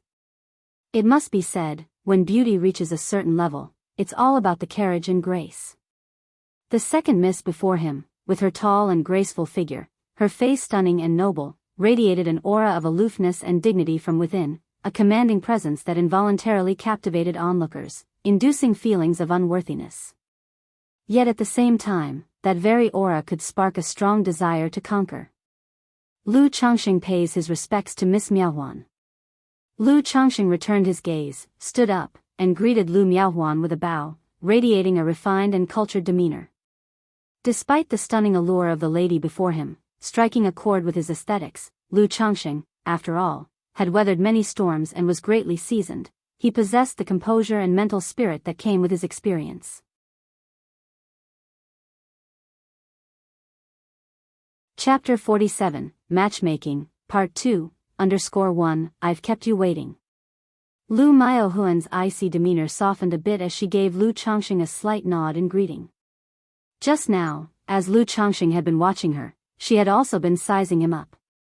Perhaps because of their meeting today, her mindset was different, and she found Lu Changxing more handsome than she remembered. His facial features, when looked at individually, were not particularly delicate, but together they gave off a just right, harmonious vibe that elevated his attractiveness. He was very easy on the eyes and quite comfortable to look at. Coupled with Lu Changxing's gentle gaze and composed, unruffled demeanor, she felt as if she were basking in the warmth of spring. As someone captivated by appearances, Lu Miaohuan, who initially harbored some resistance to marrying Lu Changxing, now felt it wouldn't be unacceptable to marry him. Although Lu Changxing's innate talents were lacking, with just a 9th grade spiritual root, his exceptional talent in talisman making, and such handsome looks, he indeed possessed both talents and good looks. The only flaw, if one had to be mentioned, was he had too many wives and concubines. However, in that regard, Lu Miaohuan was quite confident in herself. Not just the confidence of her status and family background, but also in her own looks and charm. She clearly caught the way Lu Changxing looked at her just now, and she felt a bit proud inside. "I've just arrived myself," she said. Seeing that her attitude wasn't as bad as he had thought, Lu Changxing felt that the matchmaking could proceed. He picked up the teapot and took the initiative to pour Lu Miaohuan a cup of tea. "I didn't expect to meet Miss Miaohuan again in such a way. I apologize for my rudeness when we last met," Lu Changxing spoke, lifting his cup in a gesture similar to a toast. "I didn't expect you to remember that incident." Hearing Lu Changxing mention their last encounter, Lu Miaohuan's eyebrows lifted slightly. After all, her first meeting with Lu Changxing had not been very pleasant. It was mainly Lu Changxing's behavior at the time, along with his reputation, that left her with a poor impression. "Of course, I remember. After witnessing Miss Miaohuan's extraordinary elegance, how could I forget? That matter has always lingered in my mind, and each time I think of it, I find my rudeness inexcusable. Now, nearly 2 years later, I finally get to meet Miss Miaohuan again and can express my apologies in person." Lu Changxing wore a sincere expression, but began to spout nonsense. After all, Lu Bo had said, "This second young miss may have a bit of a spoiled nature, but she is still rather innocent." Flattering words and playing along with her conversation should do the trick. If that's all it took, for the sake of having a child with a 6th grade spiritual root, Lu Changxing was willing. "I have long since forgotten about that affair. I was in a bad mood at the time, so my tone was a bit harsh," she admitted. "There's an old saying, don't slap a smiling face." Seeing Lu Changxing's earnest expression, Lu Miaohuan felt somewhat embarrassed. She lightly lifted her skirt with graceful poise and sat down, delicately sipping from her cup of tea. With the conversation started, the two began to chat. During the conversation, Lu Changxing found Lu Miaohuan to have a much nicer personality than he had imagined. Her character couldn't be described as bad. She acted like a lady of the family, a little reserved, needing others to take the initiative. Then there was the fact that she didn't seem to like smiling that much. This gave the impression that she always had a touch of coldness on her face. In reality, she wasn't that aloof, not the keep-out kind. Outside the cottage, Lu Bo used his ability to eavesdrop on the conversation inside. The old man's face was creased with smiles like a blooming chrysanthemum. He thought to himself that it seemed Lu Changxing was quite adept at taking multiple wives, not without merit. Then he stopped eavesdropping and patiently waited outside. In his view, since Lu Miaohuan was willing to continue talking to Lu Changxing, the match was halfway to success. Inside the bamboo heart cottage, Lu Changxing and Lu Miaohuan sat opposite each other, enjoying tea and casual conversation. The secular world indeed has many fun and interesting things, but I must admit I'm not very knowledgeable about such matters. If Miss Miaohuan is interested, would be willing to accompany you to explore and see the sights, he offered. As for women, where in the mortal world could one encounter a celestial being like you?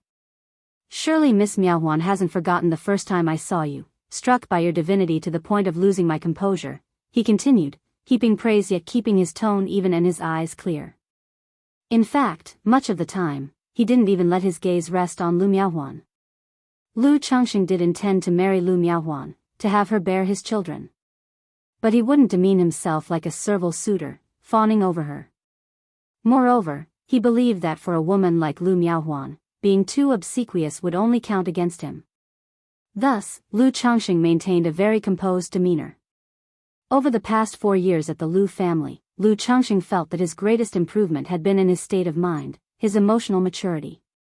Beauty lies in the inevitable passing of time, the flowers of spring, the moons of autumn, the days of summer, the snows of winter. If you bloom, the gentle breeze comes naturally. If your heart is at peace, your smile will be serene. The Immortal Beauty Technique, second-rank talisman master skills, the 9 Netherhound, these things made Lu Changxing feel like a blossoming flower. With the gentle wind passing by, naturally, bees and butterflies would come to dance around him. Moreover, winning a woman through begging, groveling, and self-degradation would require providing high emotional value later, spending much time and effort, and could upset the balance of his harem. He, Lu Changxing, was destined not to spend most of his time and energy on any single woman. At that time, I was with my sister. You were astonished upon seeing me, but didn't you feel anything when you saw her? Lu Miaohuan's cool visage revealed a hint of joy as she crossed her legs in her high-heeled, black silk stockings, posing seductively as she asked Lu Changxing. Lu Changxing rose slightly from his seat and picked up the teapot to fill the cups with tea.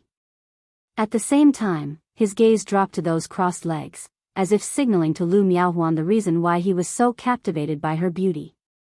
This action did not disgust Lu Miaohuan, on the contrary, it brought a secret delight to her heart. Ever since she was young, her elder sister, Lu Miaoga, had always outshone her, receiving most of the family elders' praises. Her daily attire was even subject to commentary. Now, the candid admiration in Lu Changxing's eyes gave her a sense of validation. Miss Lu Miaoga, of course, is like a fairy from the heavens, truly stunning and peerless. Before this, I've had the fortune to see Miss Lu Miaoga 2 or 3 times but did not feel the same heart-racing emotion when I saw you, Miss Miaohuan. It reminded me of a line of poetry I'd heard before: when golden wind and jade do meet, they surpass countless others in the mundane world. Upon seeing Miss Miaohuan, I felt just that, even a mere glance felt like it surpassed countless other joys. As Lu Changxing spoke, his eyes portrayed a sincere look at Lu Miaohuan.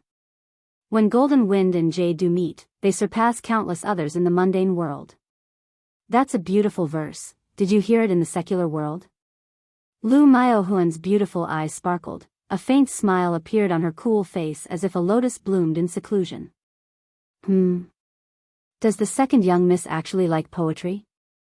Lu Changxing was a bit surprised. But then he recalled what Lu Bo had said, that the second young miss didn't take cultivation too seriously, and now, being in her early 20s, it wasn't too far-fetched for her to enjoy such things. Yes, I heard it before in the secular world. The full poem goes, the skillful clouds play coy, the stars convey their grief. But I am not well read and don't fully understand its meaning. I only found it apt and resonating with my mood at the time. There's a story behind this poem too. If Miss Miaohuan is interested, I could share it, said Lu Changxing with a smile. Sure, Lu Miaohuan nodded, her delicate chin lightly perked. After more than 4 years, Lu Changxing, a man from another world, found a use for the fragments of knowledge in his mind. And so they talked for more than an hour. During their conversation, Lu Miaohuan was very happy, her impression of Lu Changxing greatly improved, and she was somewhat willing to marry Lu Changxing. However, a woman's reserve and her pride made her purse her lips as she said, Lu Changxing, I had a very enjoyable chat with you today. If you can agree to a few conditions of mine, I will consent to marry you. Miss Miaohuan, please speak, Lu Changxing said with a nod and smile, his demeanor as gentle as jade. If I marry you, I must be the principal wife, and after you marry me, you cannot take any more wives or concubines. You cannot force me to have children, and there are more. Lu Miaohuan, suppressing her shy heart, laid out her conditions one by one with a cold, unflappable demeanor. GG. Upon hearing these conditions, Lu Changxing internally cried GG in retreat. He immediately knew this matchmaking was doomed to fail. Actually, he thought Lu Miaohuan's conditions weren't too excessive. They were just the spiritual requirements of a young girl who yearned for love. She had barely mentioned material things. If Lu Changxing were just an ordinary person, a normal cultivator, who wished for a serene life, then these conditions would not be troublesome. But with the blessings of many offspring system, Lu Changxing was destined to be a man of great love and couldn't forsake a forest for a single great tree. Though he could agree now and deal with it later, Lu Changxing didn't want to do that. He also disdained to deceive someone's feelings. Moreover, he was still in an inferior position within the Lu family, and agreeing now meant he had to follow through. Miss Miaohuan, I understand your intentions, Lu Changxing said. However, I would need some time to consider your conditions before I can give you an answer. Lu Changxing apologized with those words. You need to consider it? Lu Miaohuan was taken aback, finding it somewhat unbelievable. In the midst of their conversation, Lu Changxing had shown signs that he liked her. Moreover, she thought that since she was willing to marry Lu Changxing, he should have been ecstatic and overwhelmed with joy. But now, Lu Changxing actually suggested that he needed to think about it. What did that mean? Was she being made to beg for a marriage that wouldn't happen? Her proud nature couldn't stand such humiliation. Suddenly, Lu Miaohuan's exquisite face turned icy cold, like a millennium-old glacier, as she swiftly stood up and walked out of the pavilion with a clip-clop of her heels. Lu Changxing watched Lu Miaohuan's retreating elegant figure and shook his head slightly. Such beauty was beyond his reach for the time being. Second young miss, what's wrong? Lu Bo, who was waiting outside the pavilion, saw Lu Miaohuan emerge with a frosty face and quickly walk away, puzzled. Weren't they just having a pleasant talk? He hurried after her.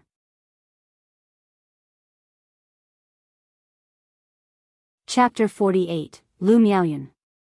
_1, Lu Bo, the family head is willing to marry the second young miss to me, and I am truly overwhelmed and delighted. I am also very fond of the second young miss, but she and I are not suitable for each other, Lu Changxing said with a bitter smile as he faced Lu Bo, who had come with the air of demanding an explanation.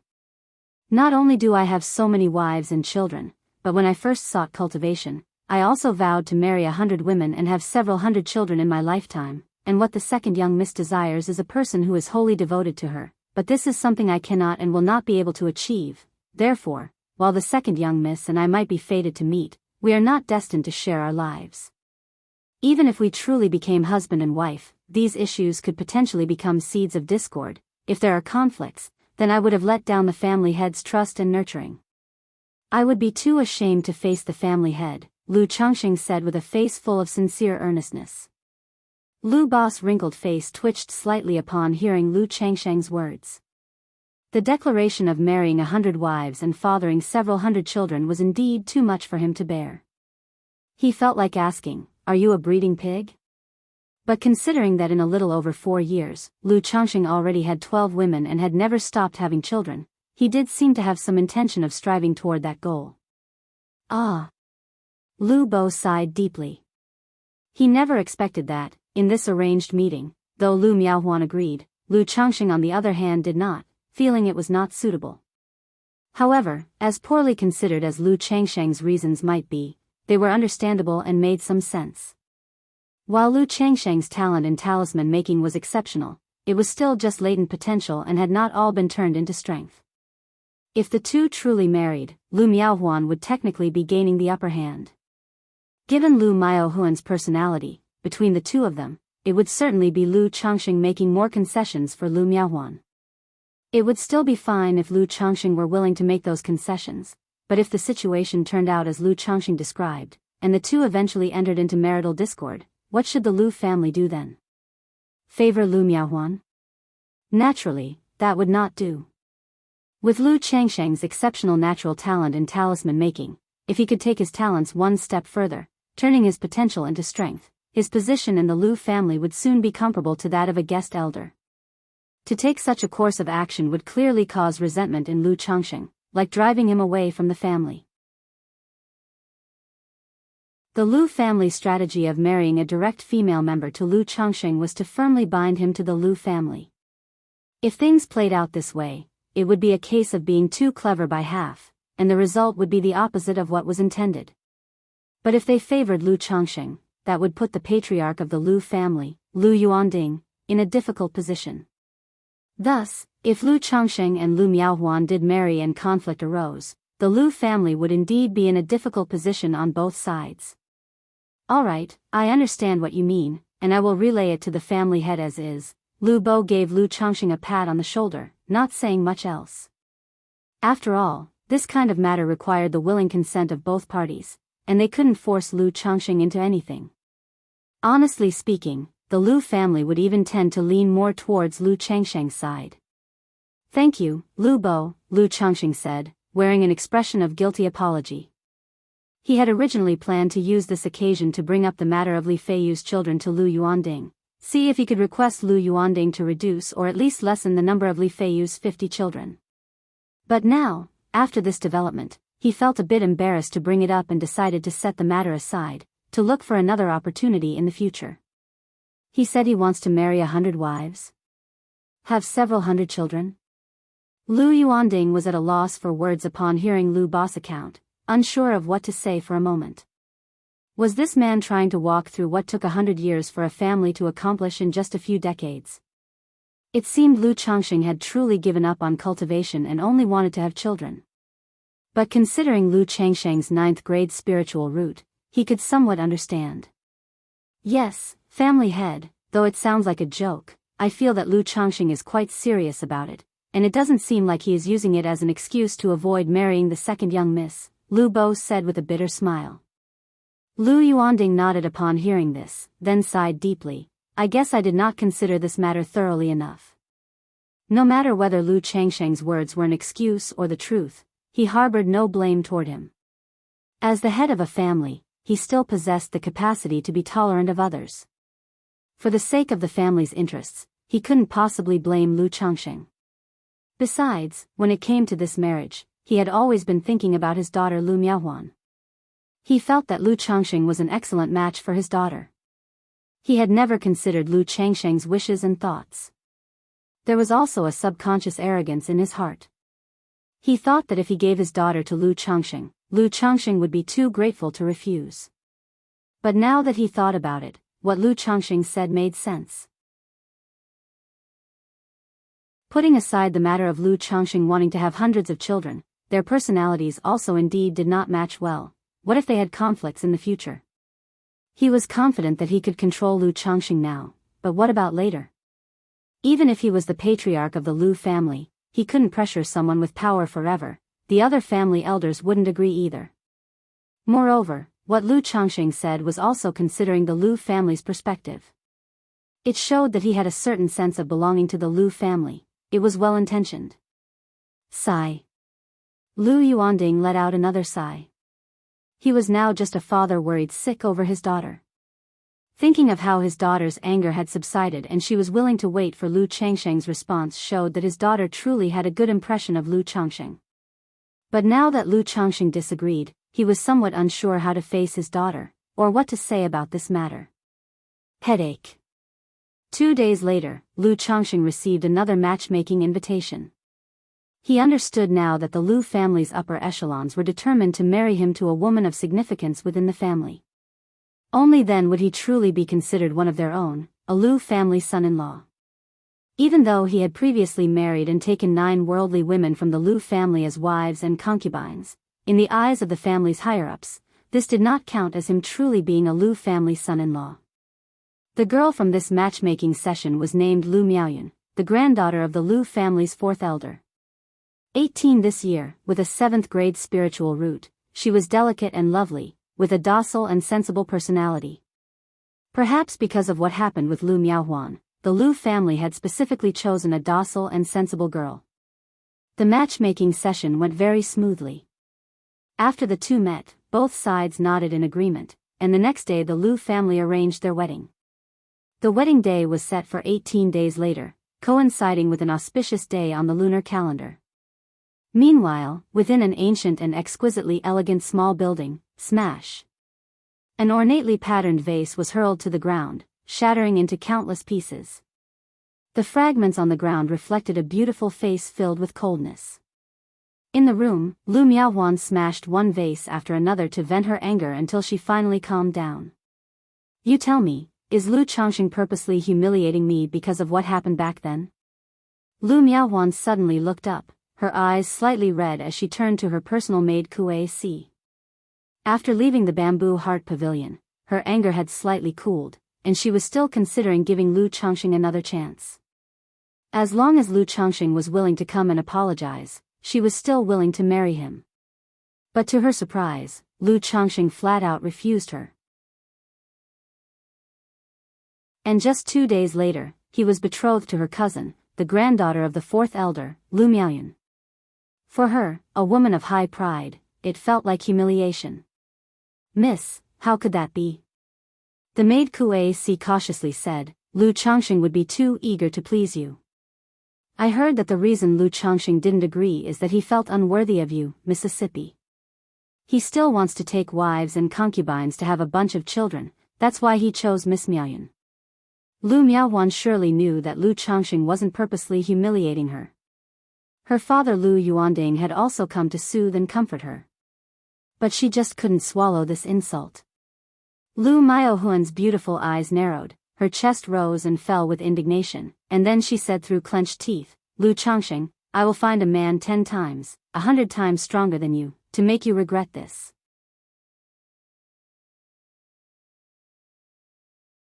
Chapter 49, Wedding.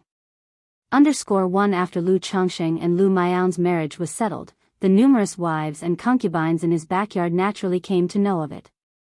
Even if there was harmony in the backyard and all the women were virtuous and gentle, upon hearing such news, some felt a touch of gloom and loss. Not only was Lu Changxing going to take another wife. There were also reasons pertaining to the Lu family. After all, among these women, except for Chu Zhenjin, the rest were daughters of the Lu family. Now that Lu Changxing's status in the Lu family had risen, the family was marrying off a granddaughter of an elder with a spiritual root to Lu Changxing. And it was with all formalities, the giving of betrothal gifts and a grand wedding. This naturally made them feel somewhat uncomfortable. On a regular basis, although they had distinctions as wives and concubines, they were not separated into different levels, all depending on Lu Changxing's affection. Once this granddaughter of the elder became his wife, it need not be said that she would be the principal wife. Ladies, do not worry, towards you all, I have always been fair, and in the future, I will make up for it by arranging a grand wedding for each of you. Lu Changxing also noticed that his wives and concubines were somewhat unhappy and spoke up to comfort them. This group of wives and concubines had been with him for many years, all had borne him children twice, and were currently expecting the third, so naturally, there were strong emotions. Thank you, my lord. My lord, we are fine. The clan's willingness to marry Miss Miaoyun to my lord also shows the high regard they have for you. Although the women felt gloomy inside, with a sense of regret that they had helped their husband rise to nobility, they soon adjusted, knowing this was the reality. With Lu Changxing's current identity and status, they, as secular women without spiritual roots, also felt somewhat unworthy of him. Being able to become Lu Changxing's wives and concubines was already a fortunate thing. It was incomparably better than many other sisters, best friends, and acquaintances. Moreover, after so many years of living together, they had come to understand Lu Changxing's character. They knew that their husband was not heartless, one who would forget old love upon finding new. That night, Lu Changxing came to comfort his wives and concubines. And perhaps stimulated by the day's events, each concubine exerted extra effort, all joining together and using a myriad of techniques. Afterwards, Lu Changxing lay on the bed with the women in his arms and couldn't help but think to himself. Indeed, one is influenced by one's surroundings. His wives and concubines never had so many tricks up their sleeves before.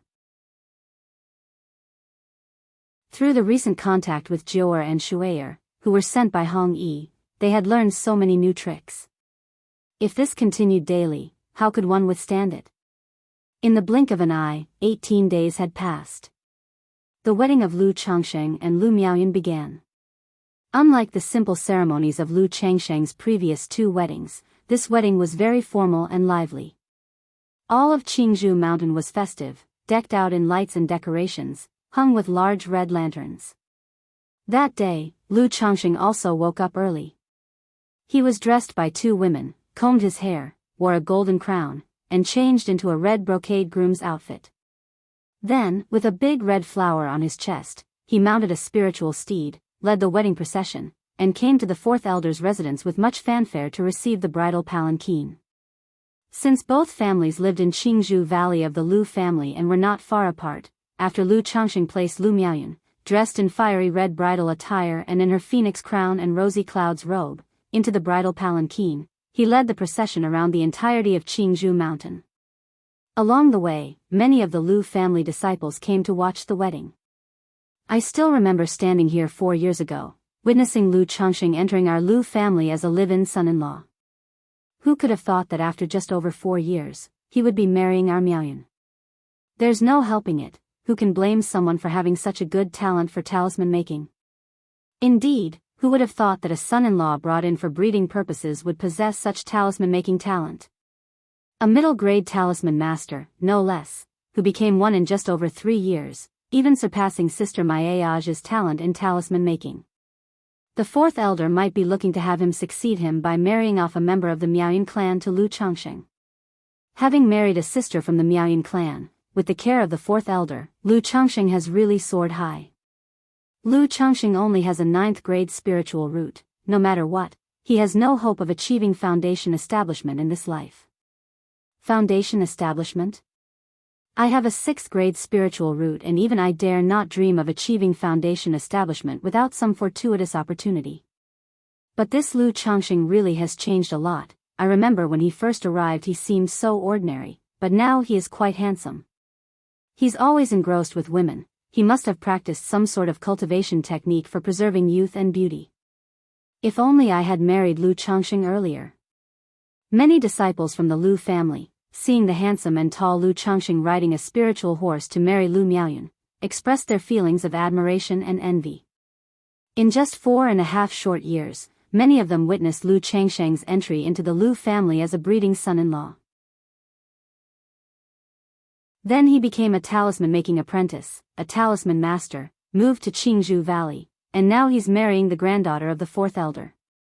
The immortal seedlings who came to the Lu family as sons-in-law with Lu Changsheng saw him on the spiritual horse and felt an incomparable envy, as if it were something out of a dream. Back then, they were all eliminated by Qingyun's sect and came to the Lu family as sons-in-law. Now, 4.5 years have passed, and they are still breeding for the Lu family, working to complete the task of producing 50 descendants over 20 years. Meanwhile, Lu Changsheng has already married the direct granddaughter of the 4th elder of the Lu family, a female cultivator with a spiritual root. To know, this 4th elder is a 1st grade top-level talisman master. With an extraordinary status in the Lu family, Lu Changsheng's marriage to his granddaughter made everyone envious.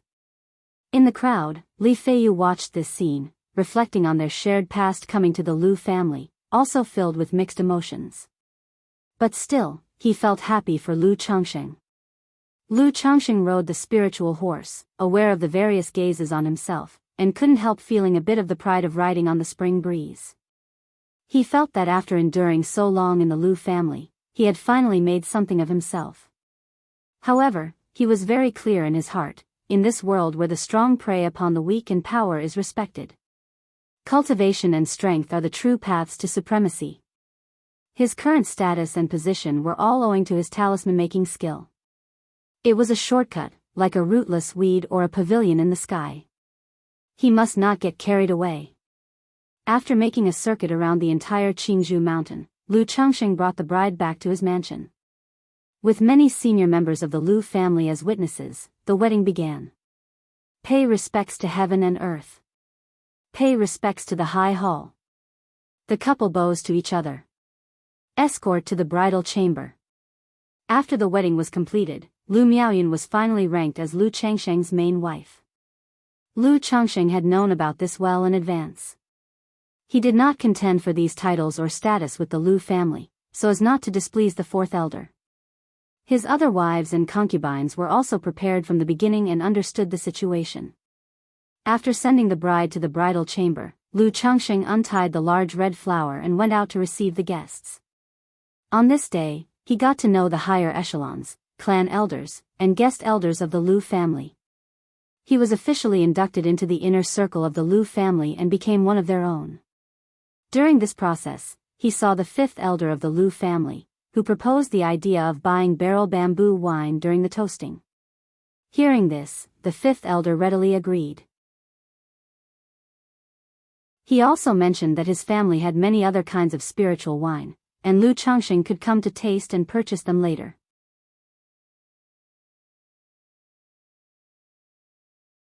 Chapter 50, Buy One Get One Free. One night had fallen. The guests, full from the feast and merry with wine, gradually dispersed, and Lu Changxing headed to the bridal chamber to consummate the marriage. Young master. Standing outside the bridal room was a young girl dressed in a green luo skirt with 2 buns atop her head, her features delicate and pretty, her eyes large and clear. This was Lu Miao's personal maid, named Xiaoqing. She too possessed a spiritual root, a cultivator. For a cultivation family like the Lu family, in order to ensure a constant supply of fresh blood, they would also search for children with spiritual roots in the secular world. Once found, these children would be sent to Jianghu mountain for nurturing. However, unless a child was particularly talented, most were taught the skills of spirit plant cultivation, spirit slaughter, culinary arts, wine brewing, mining, and so on. Compared to formations, elixir medicines, artifact refining, and talismans, these skills did not have a high threshold, were fairly easy to learn, but were rather arduous. The Lu family's spirit fields, Jianghu forests, and spirit mines, all work that required cultivators, were basically managed by these adopted disciples. When these individuals reached a certain age, the men would marry secular women from the Lu family, and the women would become concubines to the young masters of the Lu family, kept within the family's own circles. Xiaoqing belonged to the children raised by the Lu family from a young age, serving as Lu Miao's maid. Unless something unforeseen occurred, she was expected to become the concubine of a Lu family disciple in the future. But at this moment, since Lu Miaoyun was marrying Lu Changxing, Xiaoqing also accompanied the bride as a chambermaid. For Lu Changxing, marrying Lu Miaoyun and gaining a maid with a spiritual root as part of her dowry was indeed a pleasant surprise. Xiaoqing, you've worked hard, Lu Changxing said with a smile to the charming maid standing before him, nodded his head, then pushed open the door and entered. Red lamps burned brightly in the room, embellished with festivity, set up in splendid brilliance. Lu Miaoyun was draped in a fiery red phoenix-embroidered bridal dress, wearing a phoenix crown and rosy clouds robe, her head covered with a red veil, demurely sitting atop the bridal bed. Miaoyun. Lu Changxing approached the bed and called out to the beauty before him. Lu Miaoyun did not respond, but even her seated posture betrayed a slight nervousness. Young master. At that moment, the maid Xiaoqing approached with a tray that held a jade balance beam and a set of wine utensils. While the Lu family was a cultivation family, they were not completely detached from some of the secular customs and practices. Lu Changxing knew the rituals, took the jade balance beam, and gently lifted the red veil obscuring Lu Miao's face. A visage of gentle and soft beauty, dazzlingly lovely, was unveiled. Her arched brows framed her clear eyes, her nose was delicate and pretty, and her small mouth was luscious red.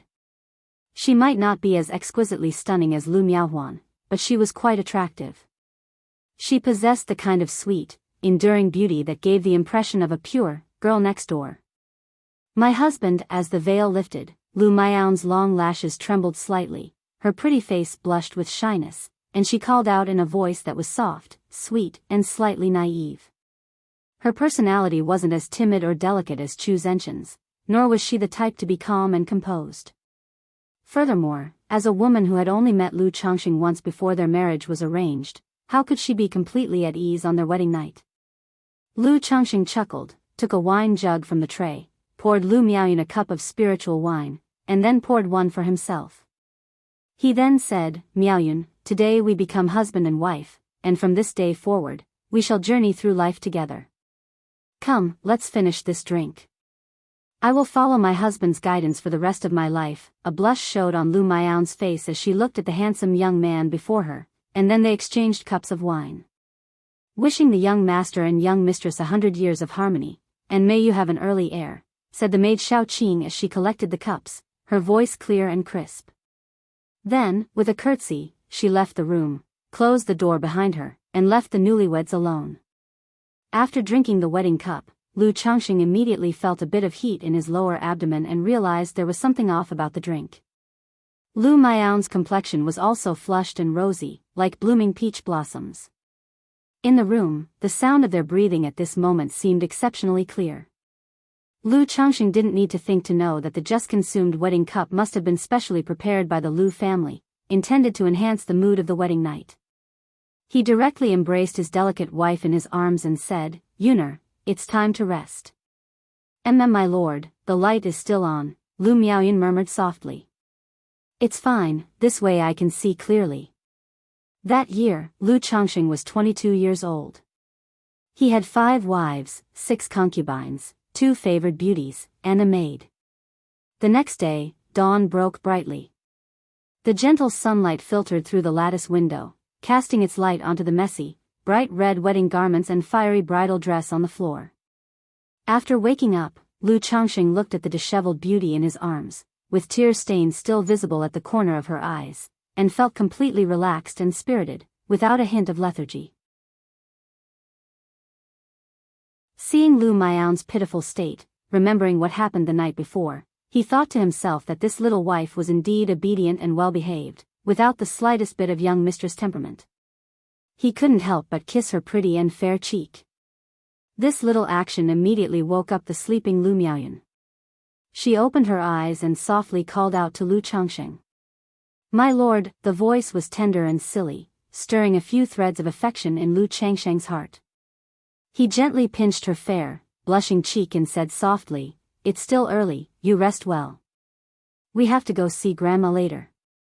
Lu Miaoyun rubbed her eyes, not going back to sleep, indicating she wanted to get up. Seeing this, Lu Changxing immediately supported the beauty.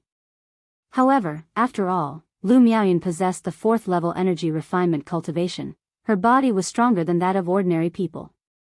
Even though Lu Changxing was somewhat rational yesterday, he had not made their first time such that she couldn't get up and move. Moreover, the spiritual wine was somewhat beneficial for her. Soon the two got out of bed and started dressing. Lu Miaoyun quickly gathered up the handkerchief and placed it in the mandarin duck brocade box nearby. This caused Lu Changxing to smile.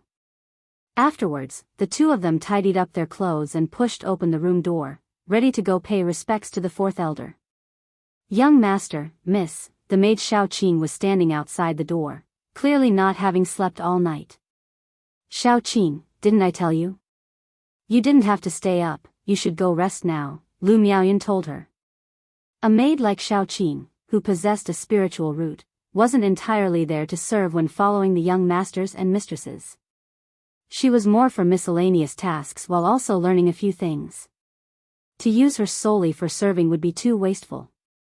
"Miss, I'm not tired," Xiaoqing said with a gentle smile, her voice crisp and melodious like an oriole. She had a 9th-grade spiritual root and already reached the 2nd level in qi refinement, much more energetic than ordinary people. Lu Miaoyun didn't say much more and, hand in hand with Lu Changxing, left the estate to head toward the residence of the 4th elder.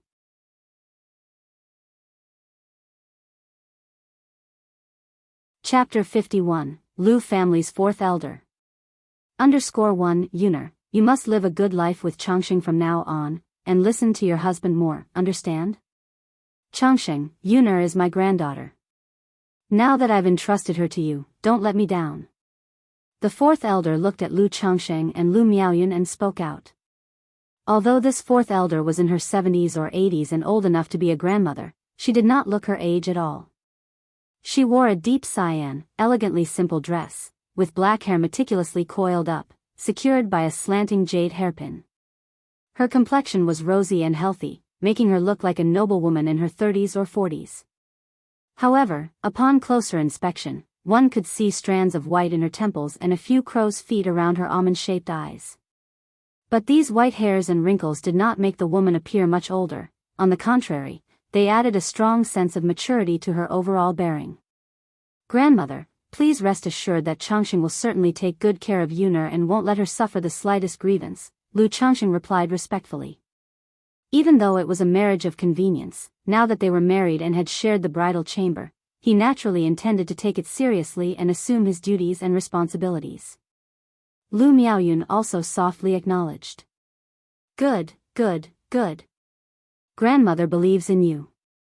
Work hard together so I can hold great-grandchildren soon, the fourth elder said, joining their hands together and smiling. Her demeanor was gentle and kind, her tone warm, but because she had held a high position for a long time, her words carried a faint authority. Upon hearing these words, Lu Miaoyun's cheeks immediately turned a shade of red, and she lowered her head shyly. Lu Changxing responded with a frank expression, "Yes, Changxing will certainly strive hard." He, too, hoped that Lu Miaoyun would conceive soon. "Changxing, I've heard from Miaoga that you've never been formally taught in talisman making and have relied solely on your own exploration. Grandmother teaches a class on talisman making at the end of each month. You should come as well. If you have any problems or issues with your cultivation, feel free to come directly to grandmother," continued the fourth elder, speaking gently as if she were a kind and loving elder. As a person responsible for the Lu family's talisman making, she not only made talismans herself but also taught other Lu family disciples in the art, in the hopes of cultivating new talisman masters. After all, types of talents such as array masters, alchemists, artifact refiners, and talisman masters were never too numerous for any family, which always hoped for more. However, these skills were highly dependent on innate talent and had a very high threshold. Among the Lu family, she had only managed to teach Lu Miaoga. Like Lu Miaoyun, her granddaughter had also learned talisman making, but with no real talent for it, otherwise, she would have been cultivated as well. It was her efforts that allowed Lu Miaoyun to have a second arranged meeting with Lu Changxing. As long as Lu Changxing married Lu Miaoyun, the fourth elder was willing to instruct and train him carefully, adding a second-grade talisman master to the Lu family. "Changxing thanks grandmother deeply," Lu Changxing immediately said with a bow, his voice betraying excitement. He was aware that the fourth elder before him was a top-level first-grade talisman master, and also possessed the 9th-level energy refinement cultivation. There was naturally no issue with her guiding his cultivation. As for talisman making, although he had no need for guidance, having the fourth elder's instruction as a cover would allow him to reveal his talents in talisman making even faster in the future. Otherwise, having just become a middle-grade talisman master, revealing the abilities of a top-grade master would take at least 3 to 5 years. That was an excruciating amount of time. With the fourth elder's endorsement, he might be able to accelerate that timeline according to the situation. "We are one family, there's no need for such formality. I am Yuner's grandmother, and from now on, it'll be yours too. If you encounter any difficulties or have any issues, feel free to reach out to grandmother. I still carry a fair bit of weight in my words here at the Lu family," the fourth elder said with a gentle and benevolent smile. "Yes, grandmother," Lu Changxing responded, also revealing a sincere smile. Even though he was aware of the underlying motives in her caring and affectionate words, they truly warmed his heart and made him feel a sense of closeness. Immediately, Lu Changxing addressed the fourth elder, "Grandma, Changxing indeed has a matter for which he would like to trouble you." "What matter?" The fourth elder's expression was gentle. "Changxing has a good friend by the name of Li Feiyu, who came with Changxing to the Lu family to become a son-in-law. This friend of mine is different from me. He is wholeheartedly devoted to cultivation. Now he is hindered by the obligation of fathering children, so I would like to trouble Grandma, to see if it's possible to exempt him from the requirement of having 50 children, or at least reduce this number," Lu Changxing said. He certainly had not forgotten about his good brother Li Feiyu's situation. He had intended to discuss this matter with the family head Lu Yuanding before. But because of Lu Miaohuan's situation, he felt somewhat embarrassed to bring it up to Lu Yuanding. Since he now had the opportunity, he naturally took the chance to mention it. Such matters are not really for Grandma to interfere in. However, since you, Changxing, have brought it up, Grandma will naturally help you with this, the fourth elder said after a slight pause. For her, as the Lu family's fourth elder, such a matter was not difficult at all. It would only take a single word if she were willing. Moreover, the request came from Lu Changxing. By now, Lu Changxing held some weight in the hearts of the Lu family's higher-ups. For such a minor issue, they were willing to do him a favor and have Lu Changxing feel a bit more gratitude towards the Lu family. After all, Lu Changxing's request wasn't over the top. In fact, this request raised her opinion and estimation of Lu Changxing by several notches. A man of integrity and loyalty. In the cultivation world, being a person of integrity and valuing relationships is not considered much of an advantage. But from the perspective of the Lu family, she naturally hoped that Lu Changxing was a person of integrity who valued relationships. For your sake, Changxing, Grandma has the authority to annul your friendly Feiyu's original contract altogether, exempting him from the requirement to have children, but there are rules that make a family. The Lu family also has its rules and does not support idlers. After exempting him from the requirement to have children, he will no longer enjoy any of the Lu family's benefits and entitlements. He may continue to reside in the Lu family, but he must perform certain services for the family. If he cannot accept this, then he must leave the Lu family, the fourth elder explained. At that moment, her gentle and kind tone carried an undertone of unspoken authority. Thank you, Grandma. I will discuss these matters with him later and will give you a response afterward. Hearing this, Lu Changxing stood up and bowed his hands in salute, feeling that this arrangement was already generous enough. Having been in the Lu family for a while, he was aware of some of the Lu family's circumstances. Although they had their own spiritual vein blessed land and assets, they could not be considered overly abundant. Some of the peripheral disciples of the Lu family in Jianghu Villa had to refine materials, guard bamboo groves, and cut down Qingling bamboo to earn spirit stones, among other tasks. In such circumstances, how could they afford to provide for idlers? To annul the past contract without any cost, and to offer the choice of either staying with the Lu family to work or leaving, was already quite acceptable.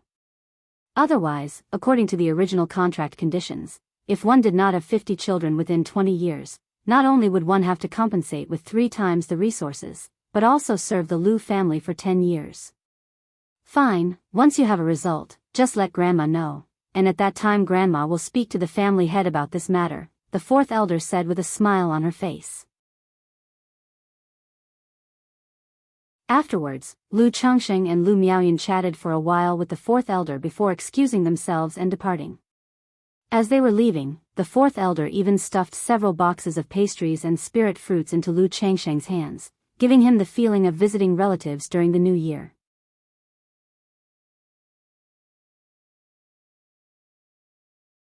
Chapter 52, Li Feiyu's Choice _1. After leaving the fourth elder's residence, Lu Changxing and Lu Miaoyan visited the fifth elder's residence on their way.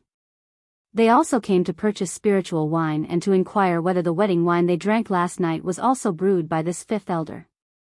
He felt the spiritual wine last night was quite good.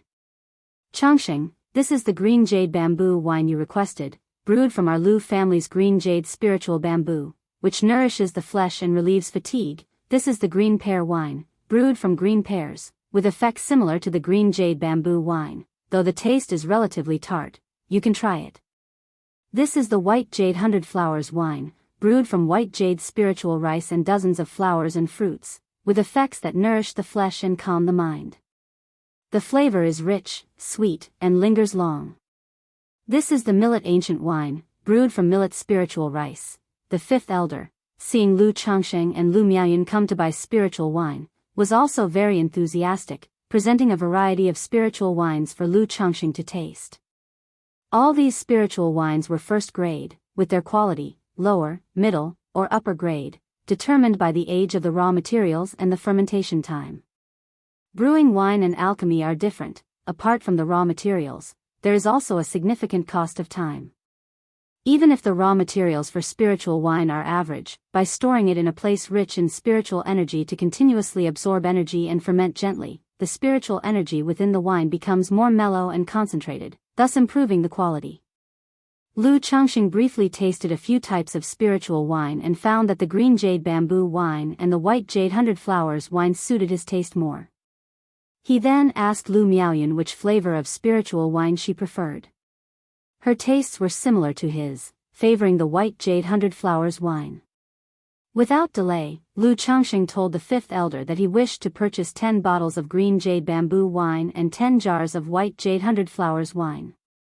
He also asked the fifth elder if the wedding wine he drank the previous night was one of the fifth elder's brews. The fifth elder chuckled and told Lu Changxing that the wedding wine was called Tiger Wolf Tonic Wine. Drinking it occasionally was good for the body and cultivation, but too much could actually harm the body. Drinking a cup once every 10 days or half a month would suffice. Immediately, Lu Changxing requested a bottle of the Tiger Wolf Tonic Wine. He planned to take it back and use it to rejuvenate his wives and concubines.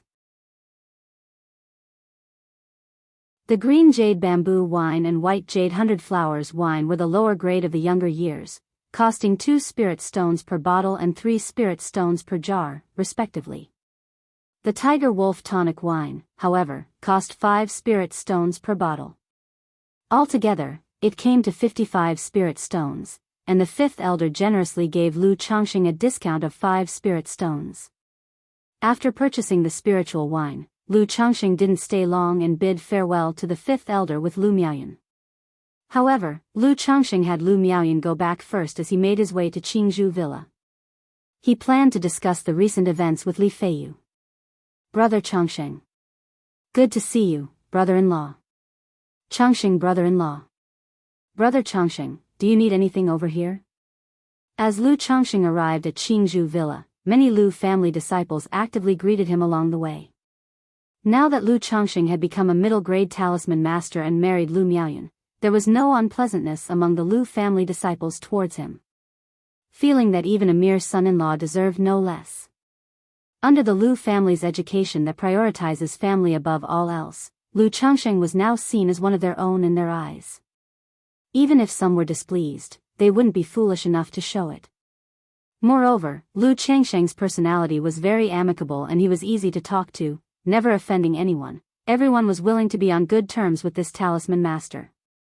Lu Changxing didn't know many of these people very well. But faced with their greetings, he always nodded and smiled in response, exchanging a few words. Sometime later, Lu Changxing arrived at Li Feiyu's residence and rang the doorbell. The door was opened by one of Li Feiyu's wives. Please wait a moment, brother-in-law Changxing. I'll go inform my husband. After seeing that it was Lu Changxing, knowing he was there to see Li Feiyu, she politely invited him into the living room to wait, serve him tea, and then went to notify Li Feiyu. Changxing, what brings you here? Soon after, Li Feiyu arrived in the hall. What, can't I come for a visit without any particular reason? Lu Changxing said with a smile. Didn't you just get married? Aren't you busy with something? Li Feiyu smiled and said. What could I possibly be busy with? I've come because there's something I need to tell you. Lu Changxing said. What thing, what thing? Li Feiyu asked. About the matter of you having 50 children in 20 years. Lu Changxing picked up his teacup, took a light sip, and said. Did you bring this up with the family head? What did the family head say? Upon hearing this, Li Feiyu's entire body shook, a look of surprise appeared on his face, and he eagerly looked at Lu Changxing. Although he had previously said he didn't want to trouble Lu Changxing, over the years, the Lu family had also started to put pressure on them, the immortal seedlings, to have children. Because of his relationship with Lu Changxing, Uncle Fu had also been relatively lenient towards him. But he had mentioned it a few times, so under pressure, he had also had 5 children, with 2 more on the way. Gulp, Lu Changxing didn't speak. Under Li Feiyu's eager gaze, he slowly took a sip of tea, comfortably sighed, and then said, I didn't mention it to the family head. Li Feiyu was stunned. Seeing Li Feiyu's reaction, Lu Changxing then smiled and said, I talked to the 4th elder about your situation, and the 4th elder has agreed. He agreed to waive the matter of having 50 children and has given you 2 choices. One is, Lu Changxing did not leave him in suspense and relayed the fourth elder's words. Great, great, that's great. Li Feiyu's face showed excitement and elation. Being able to resolve the contract without any cost and not having to have 50 children made him very satisfied. He took a deep breath and with a serious expression thanked Lu Changxing. Changxing, thank you so much for this matter. We don't need to be so polite between us. Feiyu, are you planning to continue staying with the Lu family or to leave? Lu Changxing waved his hand and asked aloud. He truly regarded Li Feiyu as a brother and would naturally help with something within his ability. Ever since he became a first-grade middle-stage talisman master, he had wanted to discuss this matter with Lu Yuanding. But because of Lu Miaohuan's situation, he felt a little embarrassed to bring it up with Lu Yuanding, so he waited until now. Although the children belong to the Lu family, they are still young, and I just can't bring myself to walk away and leave them behind. I choose to continue working with the Lu family until the children are a bit older and have reached the middle stage of qi refinement, said Li Feiyu after a moment of contemplation. His unwillingness to have 50 children wasn't just because it interfered with his cultivation. It was also because he had attachments and couldn't bear to ignore them and walk away without a care. I also think it's better to stay with the Lu family for now. Lu Changxing nodded in agreement, sharing the same opinion. Li Feiyu was only at the 3rd level of qi refinement. Going out as a loose cultivator would be very difficult, so it was better to stay with the Lu family for now. At least in the Lu family, if possible, he could still look out for him. Then, he teased, now that you have 7 children, it's possible that one might have the spiritual root and end up teaching you a thing or two. I don't harbor such extravagant hopes. Everyone says how wonderful cultivation is, but once you step onto the path of immortality, you realize it's not as beautiful as you imagine. If possible, I actually hope none of them have the spiritual root so they can live quietly and carefree in the mortal world for the rest of their lives, Li Feiyu said with a smile and a shake of his head. Initially, he was single-minded in his pursuit of immortality, even willing to give up his status as the young master of the Crimson Whale gang to become a son-in-law in the Lu family. But now, after more than 4 years, he had come to understand that the path of cultivation was not as wonderful as he had imagined. It was extremely brutal. If one's spiritual root talent was poor and they had no family background, cultivation could be much harder than struggling in the mortal realm. You don't sound like yourself.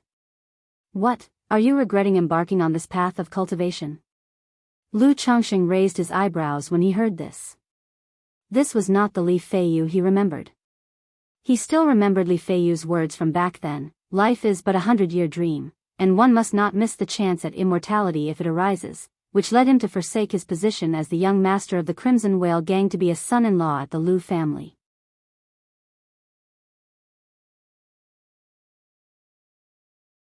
Chapter 53, Encouragement, Demonic Spirit Root. _1 Regret? Not really, but sometimes I do wonder, is it all worth it? Li Feiyu slightly shook his head, speaking with a hint of wistfulness. People always grow, and over the 4 years at the Lu family, he too had his edges worn down and was no longer as brash and confident as he once was. Hearing this, Lu Changxing fell into a brief silence. He thought of his past self. Full of passion at graduation, extremely diligent, but gradually began to settle for less a few years later. And Li Feiyu was in an even more severe situation. In secular life, as the young master of the Crimson Whale gang, he was a top expert at 18, and calling him a promising youth was no exaggeration. But upon coming to the cultivation world and becoming a son-in-law to the Lu family, although he stepped onto the cultivation path, life was just about having children, with hardly any hope seen in cultivation. How could such a life continue to be filled with passion and brilliance? He stood up, patted Li Feiyu on the shoulder, and said, Feiyu, I always remember what you said back then. It was when you chose to come to the Lu family, that saying life is but a dream of 100 years, if a chance at immortality presents itself, it cannot be missed. You and I are fortunate to possess the spiritual root and to step onto the path of immortality, to see the scenery beyond the reach of common folk. We are already luckier than 99% of the world. We must be brave, make diligent progress, press on valiantly, so as not to fail the precious gift from heaven. Be it the arduous or treacherous journey of seeking immortality, it is all just part of life's landscape. Do not forget why you started, continue to hone yourself, and persevere to the end. Even if you should fail, you will have no regrets. Otherwise, possessing the spiritual root and a chance at immortality, yet giving up on yourself and quitting halfway, to ultimately lead a mediocre life, would you be content? Lu Changxing looked at Li Feiyu and spoke out. He did not want to see his spirited, immortality-seeking brother grind away his edges and lose his sharpness in such a life, ending up mediocre. Moreover, these words were not just for Li Feiyu, but also for himself. Externally, he always seemed indifferent to ambition, seeking only a peaceful life. But in reality, from the moment he awakened the memories of his past life and learned of the existence of immortals in this world, his heart harbored an endless yearning to pursue cultivation. No reason needed. Being an immortal warrants the pursuit. No reason required, nor needed. However, he had the system by his side, could see hope, and was also full of hope for his future. Hearing what Lu Changxing had to say, Li Feiyu's spirit was greatly shaken. He hadn't expected his brother, who always seemed to lack grand aspirations and only wanted a life of pleasure with multiple wives and children, to utter such inspiring words. But he also knew that Lu Changxing was comforting him, encouraging him. Yet, in the next moment, he suddenly remembered what Han Lin had mentioned at their 3-year reunion, that Lu Changxing had once placed first in the heart-testing platform during the 4th trial at the Qingyun sect. The heart-testing platform tests one's Dao heart. That is, the mindset and will to seek immortality. If Lu Changxing could achieve first place, how could he truly lack ambition and relinquish the pursuit of immortality? That's it, Changxing knows he possesses a 9th-grade spiritual root, and there is no path to immortality in this life, so he seeks immortality in a different way. By marrying and having children, multiplying his offspring, he carries on the heart of seeking immortality, and trusting it to his descendants. Li Feiyu thought to himself. In this moment, his heart seemed much clearer. If he really had no grand ambition and only knew indulgence in sensual pleasures, focusing on progeny, how could he possibly have sold the flying sword he obtained not long after arriving at the Lu family, and spend all the spirit stones to learn talisman making?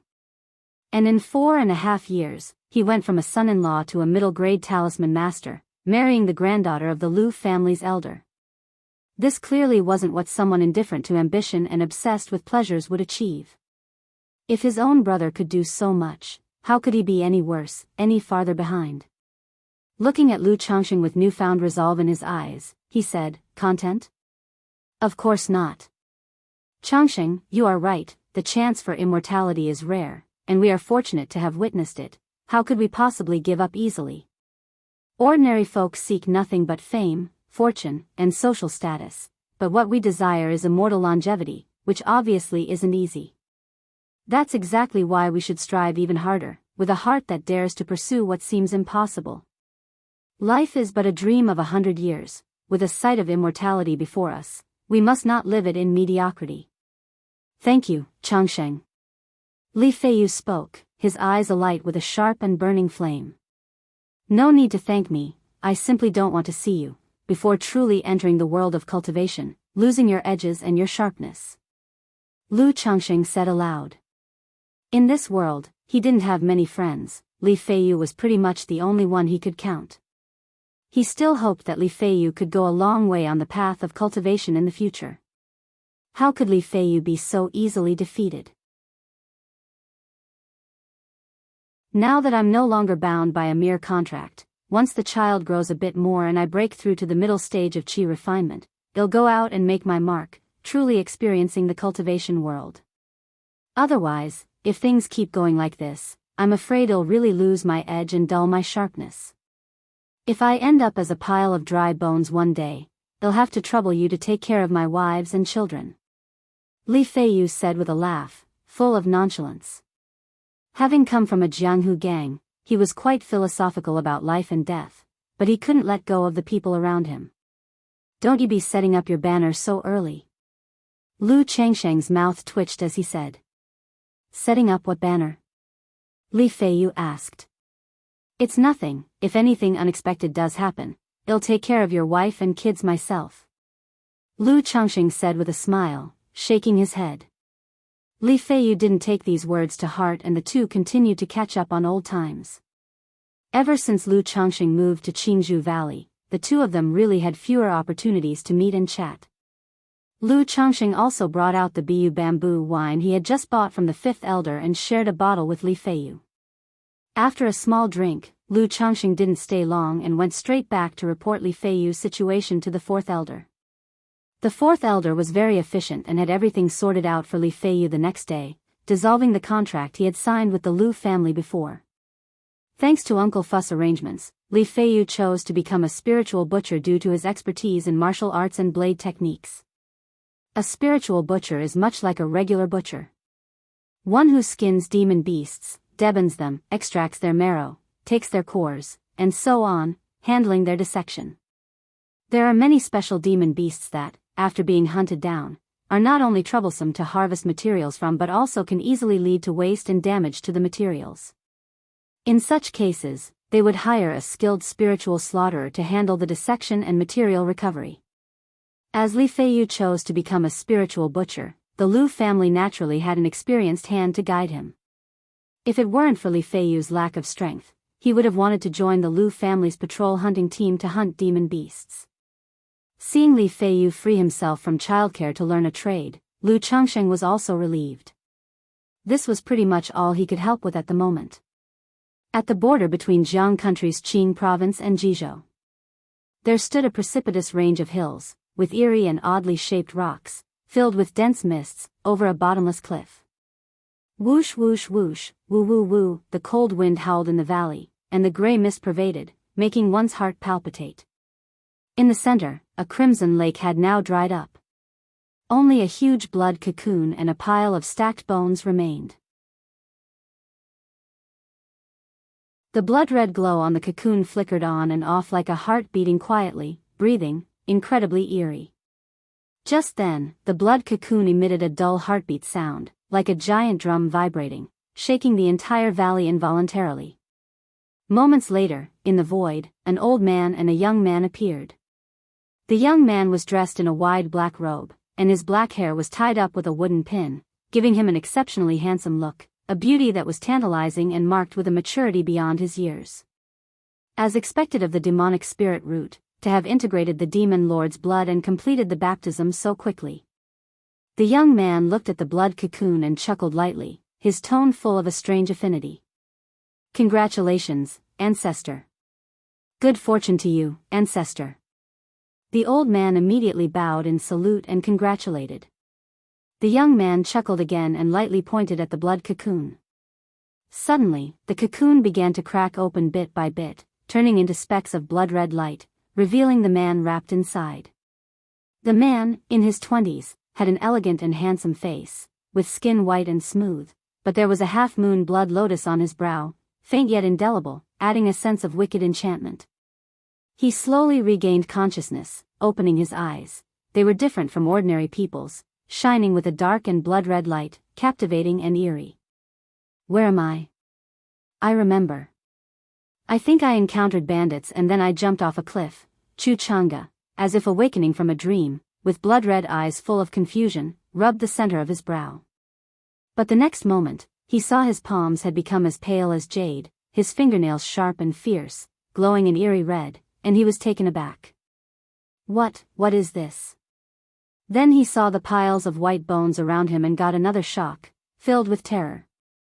Before he could linger on his astonishment, a young man approached him and said with a laugh, "From today on, you are my disciple."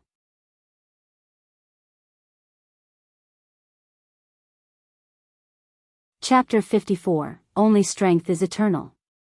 _1 Jianghu Country, Qing Province, Zhoushan Mansion. A youth, a young man, an old man, appeared out of thin air in a desolate and dilapidated courtyard, overgrown with weeds. Is this my home? How did my home become like this? The young man frowned slightly as he looked at the ruined courtyard before him. It was clear that this courtyard had been uninhabited for a long time. Chu Chang'e couldn't help feeling a sense of ominous foreboding as he looked at the scene before him. He quickly circled the yard and then ran to the main entrance to confirm that this was indeed his home. Why would my parents move without reason? Even if they moved, they wouldn't just abandon the house like this. Chu Chang'e muttered to himself in a low voice, but a wrenching pain surged in his heart, causing his body to tremble uncontrollably, and his dark red eyes glowed with a bloody light as if they were filled with undried fresh blood. Trying to suppress the throbbing pain in his heart, he ran to the street and asked passers-by what had happened to the Chu family. But the passers-by who saw his blood-red, dull eyes all reacted like startled rabbits, their faces changing drastically in fear as they ran away. Finally, a trembling vendor spoke out. No one knows what sins the Chu family committed, but a year ago, the entire family was murdered. As far as I know, the case remains unsolved to this day. As the words fell. Boom! Chu Chang'e felt as if he had been struck by lightning, and his brain seemed to explode. He stumbled and half-knelt on the ground, vomiting a mouthful of fresh blood. No, no, no. Impossible, absolutely impossible. He couldn't believe it, mumbling in denial as images of his kind parents, his clever and innocent little sister, floated through his mind. He refused to believe that his parents, his sister, Uncle Sue, and Auntie had all died. But the reality was right in front of him, leaving him with no rationale for explanation. Ah! Chu Chang'e let out a heart-wrenching howl to the sky, his eyes splitting with rage, and tears of blood streamed down his face, full of sorrow. His face twisted in pain, and a crescent moon-like red lotus appeared on his forehead, oozing with blood, allowing strands of bloody aura in his body to run wild, and behind him, the phantom of a three-headed, six-armed figure emerged in blood. Even more alarming was that his black hair turned white at a visible rate. As expected of the demonic spirit root, merely baptized by the blood of the demon lord and without even starting cultivation or full integration, he can already stimulate the demonic blood lying dormant within. In the courtyard, the youth looked at Chu Chang'e's condition and chuckled lightly. Elder, won't he think that we had someone do this and thus harbor resentment towards us? The old man asked cautiously. What of resentment? Resentment gives motivation. With this child's potential, just a bit of diligent cultivation is needed, and within 100 years, he can condense the demonic body. What I want is for him to condense the demonic body as fast as possible and to achieve great mastery in it. Said the youth indifferently, always with a faint smile on his face. At this moment, Chu Chang'e, who had been half kneeling on the ground, suddenly stood up, gasping for air, his whole body trembling as he clenched his fists and came to the middle of the courtyard. His face was fierce and his eyes bloodshot as he stared at the youth and the old man and yelled, "Was it you who did this? Insolence!" Upon hearing Chu Chang'e's words, the old man immediately rebuked him, exuding a majestic aura that made Chu Chang'e feel as if he was carrying a great weight, and he knelt down with a thump, struggling to breathe. The youth waved his hand and looked at Chu Chang'e, saying, "Today, as your teacher, I'll teach you your first lesson. Don't be impulsive in anything you do, think thrice before you act. What is the significance of you questioning me so impulsively? What difference does it make whether it was me or not me? Acts like yours are foolish. Aside from impotent rage, you cause yourself trouble and may ultimately lose your life for nothing, accomplishing nothing in the end. Remember, in this world, only your own strength is eternal. You have the demonic spirit root and are baptized with the blood of the demon lord, making you an exceptional talent for the demon path. What you need to do now is to bide your time, practice cultivation in secret, and once you have the strength, you begin investigating the truth and avenging your family. However, since it's your first offense, as your mentor, I will forgive and forget," the youth said in an unhurried tone. "All right, now that you have visited home, come with me." As the words of the youth fell, the three of them turned into a divine rainbow and disappeared from the courtyard. Jianghu Valley. Within a manner, hurry not when uninvolved, self-reliant when facing injustice, peace is best, but if foes rise, strike them first, without surprise, personal desire leads to woes, live content, then cultivate your soul. Lu Changxing was teaching the three-character classic to Lu Pingan, Lu Wuyu, and Lu Wuyo, the little fellows of the household, using a wooden board. My dear, it's time to eat. What exactly are you teaching them? At this moment, Lu Miaoyun came to call Lu Changxing for dinner. They are 3 or 4 years old now, so I made up some things for them to read, as a form of enlightenment. Lu Changxing got up with a smile, calling the group of little ones inside to have a meal. Lu Miaoyun also knew that although her husband came from a peasant family, he was always eager to learn and often read books. So it was normal for him to compile some phrases for enlightenment. However, the sentences for enlightenment sounded rather odd to her. She didn't pay it much attention. Her beautiful face beamed with a sweet smile. For enlightenment, there's a white deer mountain villa on Jianghu mountain, which has scholars hired from the secular world. You could send Pingan and the others there for their education. You are busy with many things, my husband. Let me take care of this matter, Lu Miaoyun said. Let's wait until they're a bit bigger, and send them all together next year, Lu Changxing nodded and said. The White Deer Mountain Villa was within Jianghu Mountain, not too far away, making it feasible for the wives to take turns picking up and dropping off the children. After all, he didn't have much time to teach the children, and it was not certain he could teach them well. Moreover, Lu Changxing didn't have many expectations for the children. As long as they grew up safely and didn't cause trouble for him as their father, it was sufficient. He was not like most parents who wish for their sons to become dragons and their daughters to become phoenixes. Mainly because there wasn't much to hope for. With the system within him, he knew among these children, only the 7th and 17th ones had spiritual roots. The others didn't have spiritual roots and their futures lay within the secular world. With him as their father, these children would already be better off than 90% of ordinary people in the secular world, and hard work could only get them so far. Of course, he did have some expectations. He planned for these children to practice martial arts as they grew, to achieve martial Dao innate. Then, to marry and start businesses early, establishing a martial arts family in the secular world, to branch out the Lu family. Honestly, with him as their father to support them, these 2 tasks were not difficult. As for children like the 7th and 17th, Lu Changxing actually didn't have high hopes either. After all, the quality of their spiritual roots was there for all to see. He was very clear about the hardships of cultivating with such spiritual roots. Lu Changxing didn't want his children to struggle or suffer too much. Moderation was enough. After all, one can't eat hot tofu in a hurry. His Lu family was not in a rush for quick success, focusing instead on a long-term future. Lu Changxing didn't think much of it and went to the dining hall with Lu Miaoyun and the children for dinner.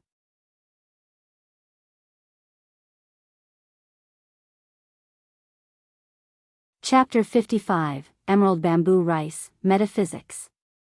_1 In the middle of the dining hall, a large revolving round table was set up to seat the entire family.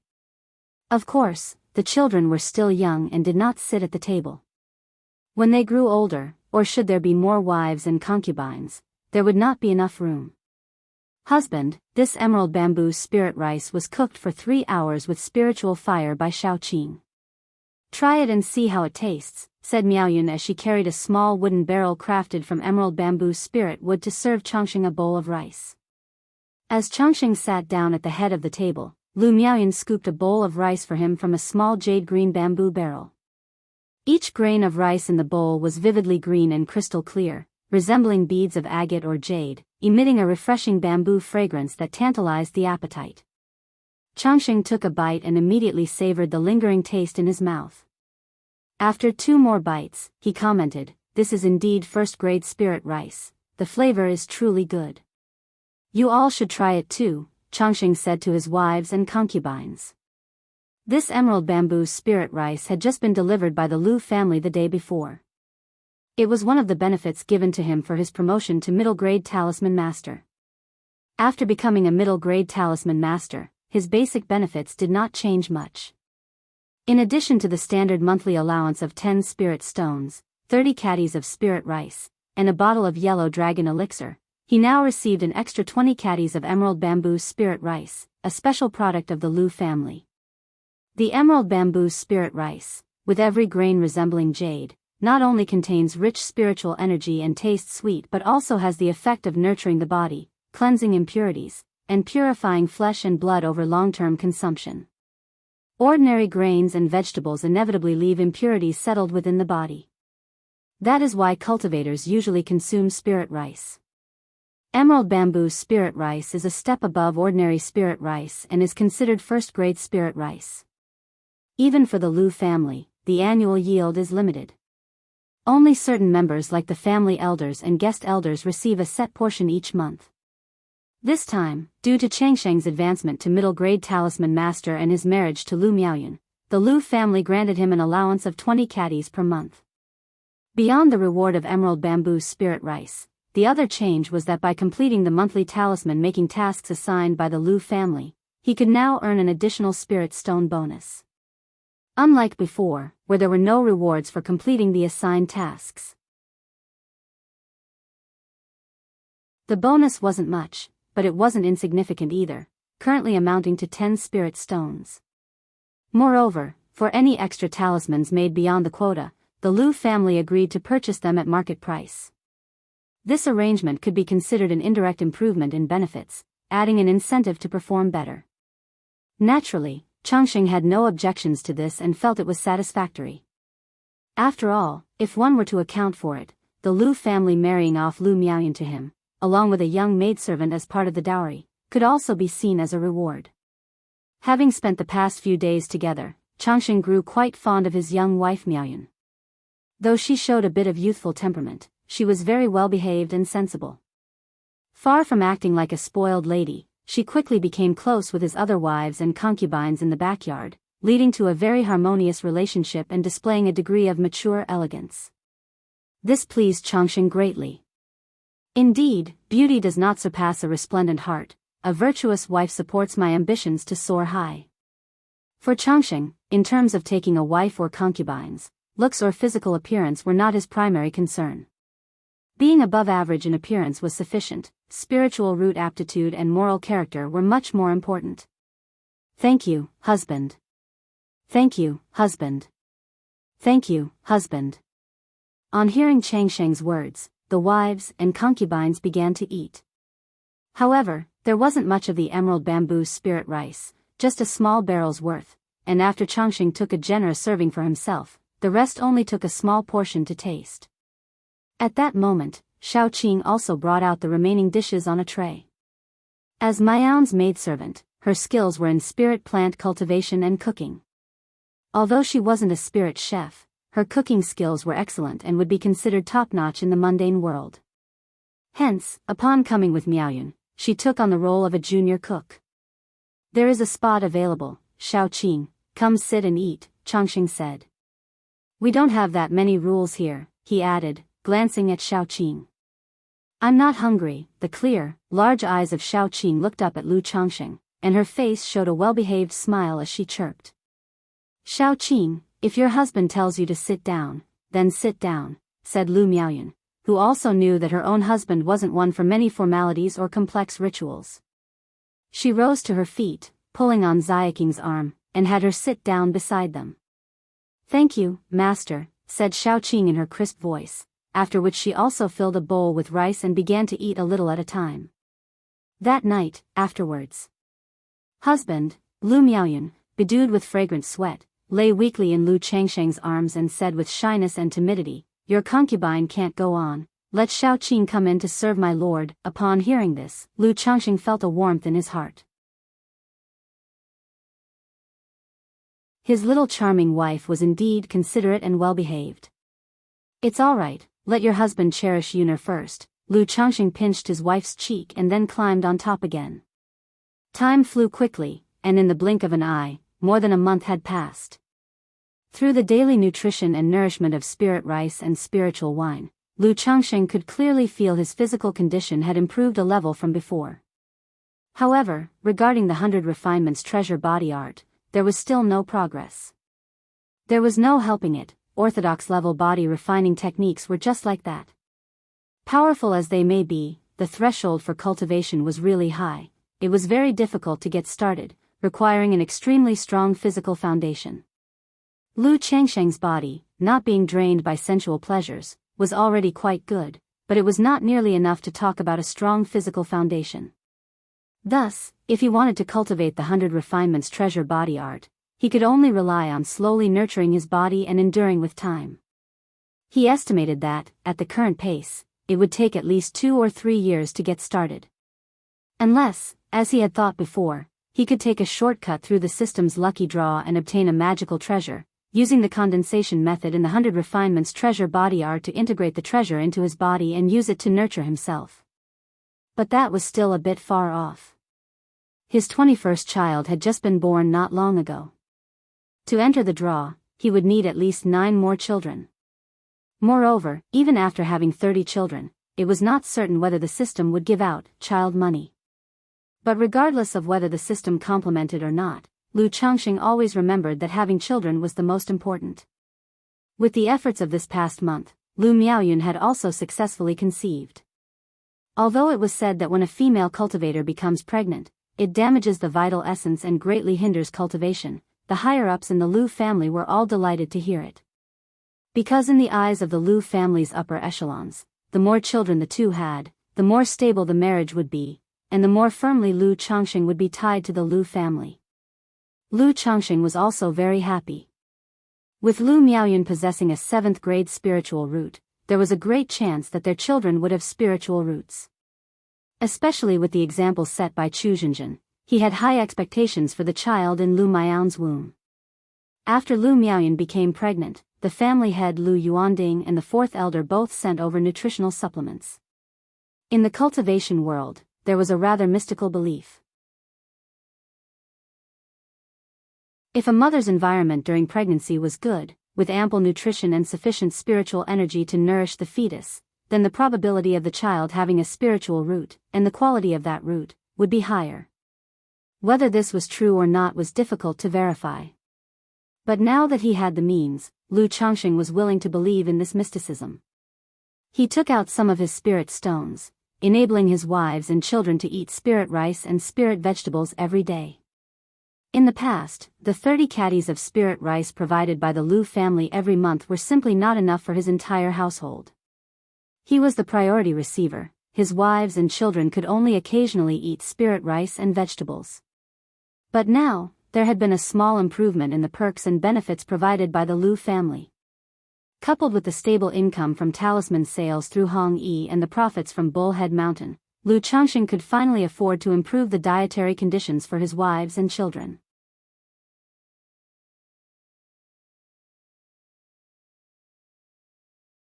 Chapter 56, My Demon Path Big Uncle. _1 This day. Lu Changxing received a letter. It was from Hong Yi, who wrote that someone he had sent out had learned of a piece of news in Zhoushan Mansion. A strange man had appeared in the Chu family courtyard.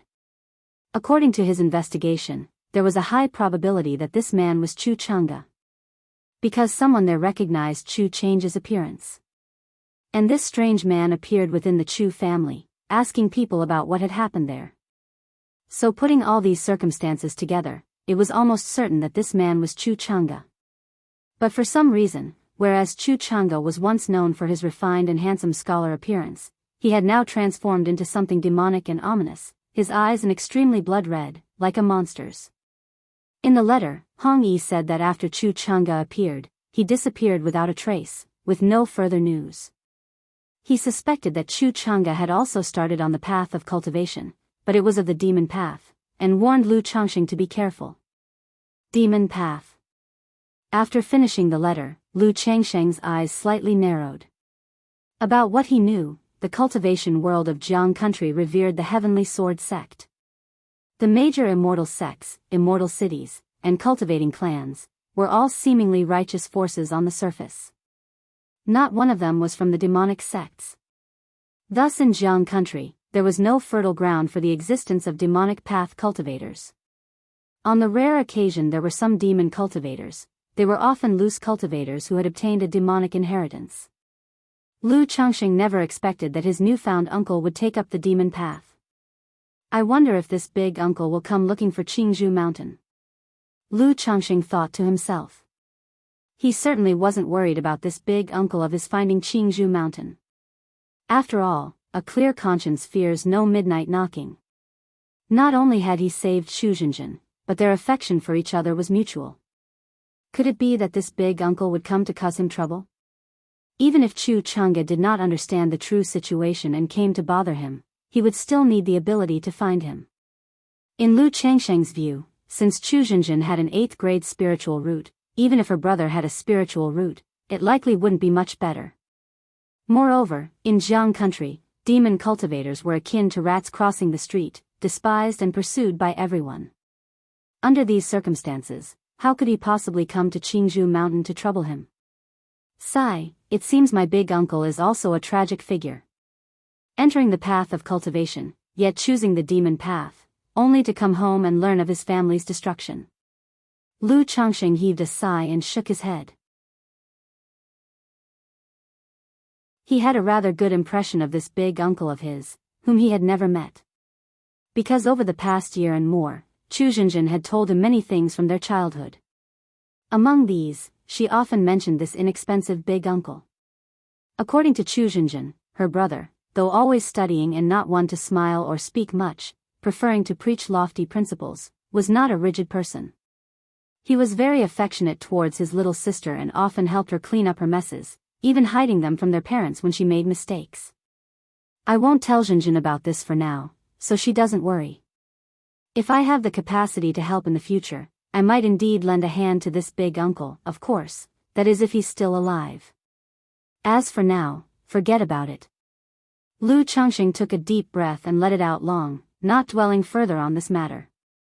At present, he was merely a weak qi refinement 3rd level cultivator, barely surviving in Qingzhou Mountain. This big uncle of his, he couldn't really help at the moment, nor did he want to trouble himself with caring. He then replied to Hong Yi with a letter, telling him not to inquire into Chu Change's whereabouts anymore. Otherwise, if they got involved with a demon cultivator, it would be another hassle. That night. Afterwards. Chu Zhenjin's cheeks were scarlet, her face flushed, her eyes dazed with enchantment as she slowly came back to her senses. She punched Lu Changxing with her small fist and scolded, "You're terrible, forget about the 3 of us attending to you again, you only know how to bully people."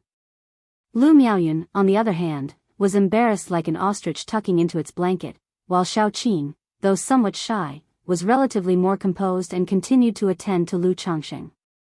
Heh, isn't it rare though? Look, your Yuner isn't saying anything, Lu Changxing chuckled. Husband, please, no more, it's so embarrassing. Lu Miaoyun buried her head in the blanket, her voice muffled and breathy. Half a month later. Husband, I've completed drawing breath into the body and have become a cultivator. This day, Chu Zhenjin, with a gold hairpin and pendant on her head, and dressed in a pink and white skirt, approached Lu Changxing with a face full of joy and excitement to report the good news. After spending more than a year in Qingzhou Mountain, the baby fat on her face had faded, her naive charm had retreated, and her tender figure had become much more alluring. On her pure and lovely face, a few traces of the charm of a wife and a mother have emerged. My Zhenjin has broken through to qi refinement 1st level. Upon hearing this news, Lu Changxing was very happy. Since his wives possessed spiritual roots, he naturally hoped that they would all embark on the path of cultivation and accompany him for a bit longer. Leaving aside the future possibilities of becoming his supporters, at the very least, cultivation would benefit their health in many ways. The reason Chu Zhenjin had only now broken through to the 1st level of qi refinement was that pregnancy, nurturing, and body recovery had delayed her cultivation. Otherwise, in Qingzhou Valley, with access to a 2nd-grade spiritual vein and even without cultivation resources, she would have already achieved this breakthrough long ago. Looking at the little wife in front of him, whose every frown and smile was captivating, Lu Changxing couldn't help but pull her into his arms and said, "To celebrate my Zhenjin becoming a cultivator, let your husband reward you handsomely." Even though she was already a mother, Chu Zhenjin's shy nature had not changed. Upon hearing these words, she immediately blushed deeply, her heart filled with embarrassment. Before she could say anything, she felt a warm kiss on her lips, followed by her body growing a bit weak. After a while, Chu Zhenjin's voice became urgent, and she gasped, "Husband, let's return to the bedroom." It's fine, we're at home, and there's no one around. Lu Changxing spoke softly. Soon after, accompanied by Chu Zhenqian's coquettish stammering and rustling sounds, the small courtyard in the midst of autumn gained a touch of spring. In the following days, Lu Changxing devoted most of his energy to Chu Zhenqian. Since Chu Zhenqian had made a breakthrough to the first level of qi refinement, and given that it had been 6 months since her last delivery, he naturally needed to take good care of her and start working towards the second child.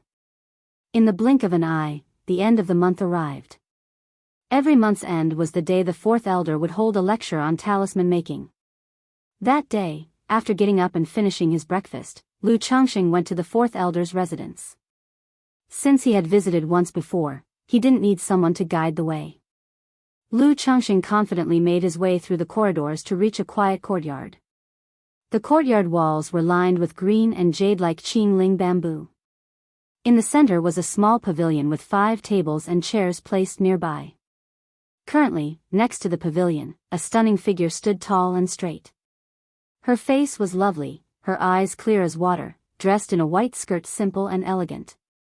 Her lustrous black hair cascaded down her back, hanging softly to the waist of her snowy dress, in a striking contrast of black and white. Adorning only the simple white dress and shoes, her graceful figure and elegant bearing exuded a unique allure, carrying a breath of ethereal otherworldliness. The gentle breeze blew, and strands of sunlight fell upon her, illuminating her white dress. It bathed her in a layer of sacred golden radiance, making her appear all the more divine and noble. Seeing Lu Miaoge standing as if she had stepped out from a painting, Lu Changxing could not help but show a hint of admiration in his eyes. Perhaps it was because since the awakening of his memories, the first fairy he encountered in the cultivation realm was Lu Miaoge, giving him a special sentiment towards her in his heart. Previously, upon seeing Lu Miaoge, due to the disparity in their statuses, Lu Changxing harbored thoughts but didn't feel much. Now, with the confidence given by the system and the rise in status of the Lu family, Lu Miaoge no longer seemed unattainable to him. Thus, every time he saw Lu Miaoge, he couldn't help but nurture thoughts he hadn't entertained before. Thoughts of conquering the celestial beauty, who seemed pure and unworldly, under his body to taste at will. Sigh, no wonder many people, once they have money and power, become morally corrupt.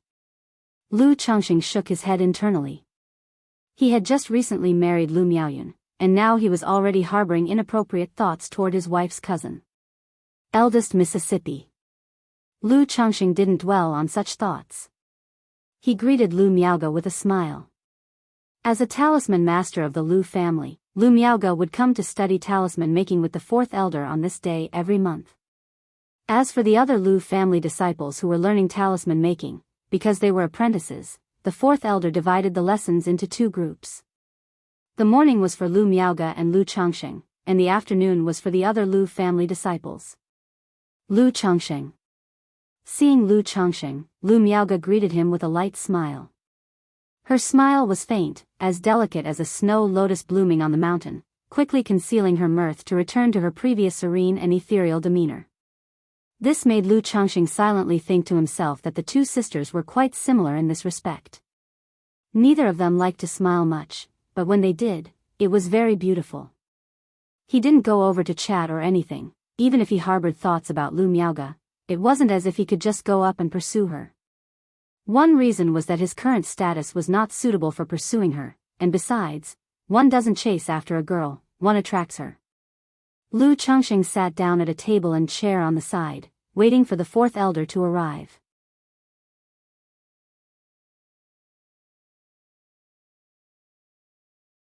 Chapter 57, Taking a Talisman Making Class with the Young Miss.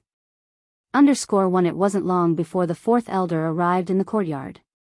Her hair was coiled elegantly atop her head, with streaks of silver among the black, and she was dressed in a bluish-brown dress, making her look every bit the dignified and graceful lady of high status.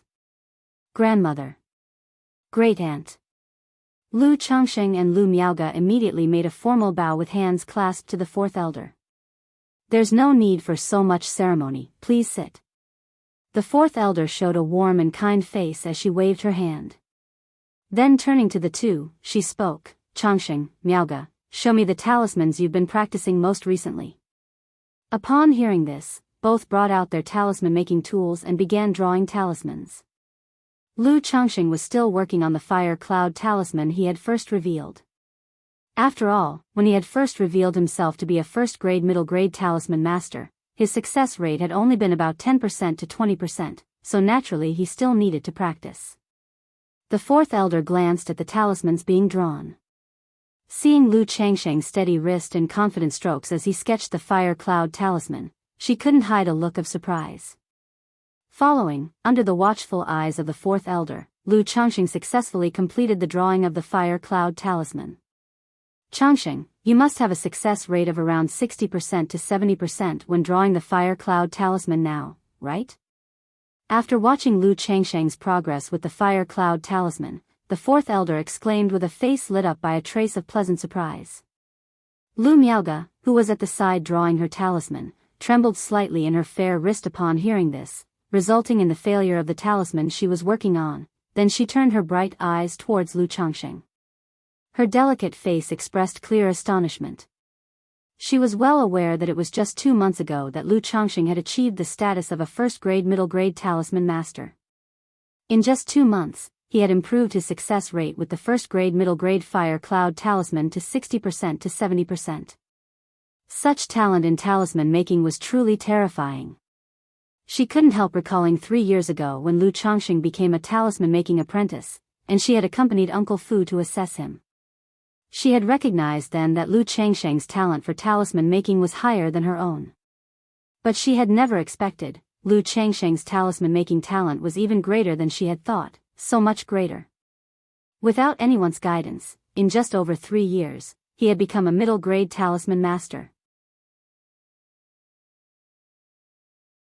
Now, under the mentorship of the fourth elder, the fire cloud talisman, which originally only had a success rate of 20%, had improved in just 1 month to a staggering 60% to 70% success rate. This progress was simply terrifying. Even though she was usually as calm and poised as water and was already trying to draw superior grade talismans to challenge for the superior grade talisman master title, in that moment, in front of Lu Changxing, she couldn't help feeling a sense of despondency and frustration. She pursed her lips, put aside her feelings of loss and defeat, and took out a new piece of talisman paper to start drawing again. It's all thanks to your guidance last time, grandmother. I've been practicing hard at home to achieve this success rate. Lu Changxing answered with a nod. He was unaware that his behavior had caused Lu Miaoge to feel frustrated. This display of talent with the fire cloud talisman was something he had planned in advance and was part of his strategy. He wanted to make use of the pretext of the fourth elder's guidance to accelerate the unveiling of his own talents in talisman making. Excellent, excellent, that's very good. Grandmother can see that you're fairly proficient with the fire cloud talisman. It's just during the transitions, the drawing of the talisman lines is not quite smooth enough with spiritual power. However, with more practice and familiarity in your daily routine, that should improve. The fourth elder said, praising Lu Changxing after hearing his words. She continued to address Lu Changxing, then today, grandmother will teach you how to draw the windwalking talisman. The windwalking talisman, like the fire cloud talisman, is a first-grade middle-grade talisman. In terms of difficulty, it's slightly more challenging than the fire cloud talisman. Thank you, grandmother. Lu Changxing spoke respectfully. He had no preference over which talisman to learn or practice, and simply followed the fourth elder's arrangements. One reason was that he did not care much, another was that it was part of the terms of the spiritual contract with the Lu family. He had to follow the Lu family's arrangements and practice the respective talismans. The windwalking talisman is different from the fire cloud talisman. It emphasizes softness, not just in the brushwork but also in the output of spiritual power, carrying a sense of roundness. A critical point with the windwalking talisman is that every time you reach a turning point, the brushwork should be light and smooth, and the spiritual power must be continuously bounced out in a gentle stream. The fourth elder explained the essentials of the windwalking talisman to Lu Changxing.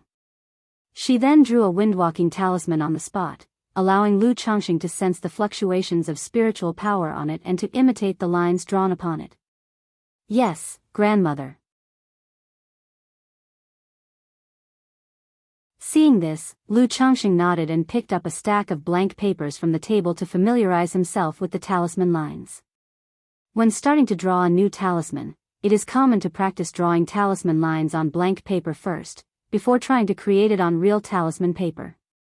Starting directly with talisman paper would generally be wasteful, as failure was almost certain at that stage. Of course, for someone exceptional like Lu Changxing, it was a different case. But in front of the fourth elder, he naturally still presented himself as earnestly learning. Then, the fourth elder turned her attention towards Lu Miaoge, who was in the process of talisman making, only to see that Lu Miaoge's talisman had failed again. Knowing that Lu Miaoge was still unfamiliar with the talisman she was drawing, the speaker outlined the key points. Miaoge, the golden light barrier talisman values firmness as the main aspect, with softness as a supplement. The strokes must be soft, yet firm, and the output of spiritual power must also be strong and powerful. When you make the first stroke, your touch and spiritual power should be like cotton wrapped around iron. At the first turn of the talisman line, you need to add a bit more gathering feel, while your spiritual power should release. After the ninth turn, the power must flow continuously without end, making talismans, with higher grades of talismans, becomes more difficult and complex. The process of beginning, continuing, turning, and concluding every stroke and line follows very strict standards. Just the technique of making the initial stroke includes a great deal of specifics, such as being robust and powerful, firm yet soft, soft yet firm, a combination of strength and gentleness, and so on, extremely complex. Like the golden light barrier talisman that Lu Miaoge was drawing, it is a superior grade first grade talisman, very complex, and a notch above middle grade talismans. Yes, fourth grandmother. Hearing this, Lu Miaoge nodded, her delicate features showing a concentrated expression as she continued to lean over and draw the talisman. But halfway through, the talisman paper emitted blue smoke, signifying failure. Miaoge, when you were tracing the talisman lines, your stroke was too forceful, which clashed with the spiritual power, leading to failure. Come, feel my spiritual power, the force. The fourth elder pointed out the mistake. She immediately took hold of Lu Miaoge's hand and slowly drew out the golden light barrier talisman. Lu Changxing also glanced over in their direction. He could see that the fourth elder was indeed skilled in talisman making. At the very least, she was very familiar with the golden light barrier talisman. Otherwise, it wouldn't be possible to guide someone like this in drawing a talisman. Miaoge, using that sensation, try again. After the fourth elder led Lu Miaoge through the completion of the golden light barrier talisman, she spoke. Yes, grandmother. Lu Miaoge nodded gently and then tried drawing it again. But she failed again halfway through the process. Seeing this scene, the fourth elder didn't say anything. She simply encouraged, "It's okay, just practice more, familiarize yourself with it a few times, and you'll be fine." For a talisman master, this was quite normal. If it was possible to succeed after just a few attempts, then becoming a talisman master wouldn't be that difficult. After a while, seeing that Lu Changxing was also nearly familiar with drawing the windwalking talisman, the fourth elder said to him, "Come, Changxing, draw a windwalking talisman for me to see." "Yes, grandmother." Upon hearing this, Lu Changxing also began to demonstrate drawing the windwalking talisman. But he failed as well, around 1/5 of the way through. He was talented, but he was not freakishly so. If he succeeded after only 1 or 2 attempts, it would have been too astonishing and potentially problematic. Your hand is very stable, and your strokes are steady, but just now, your spiritual power was a bit rushed. At this step, your hand needs a touch of looseness, and your spiritual power should gently envelop the stroke. Come, feel my spiritual power, the force. After watching Lu Changxing finish drawing, the fourth elder remarked. She immediately approached and took hold of Lu Changxing's hand, guiding him stroke by stroke as they slowly completed the windwalking talisman together. Although there were concerns about physical contact between men and women, for the fourth elder, Lu Changxing was just a junior, and her granddaughter's future husband, and so such concerns were not considered important. Through this process, Lu Changxing could clearly feel the force and flow of spiritual power coming from the fourth elder's palm. At this step, your hand should be loose, with your spiritual power enveloping the stroke, imparting a sense of bounce, a light flick of the wrist, finishing the rest in one go. Try again.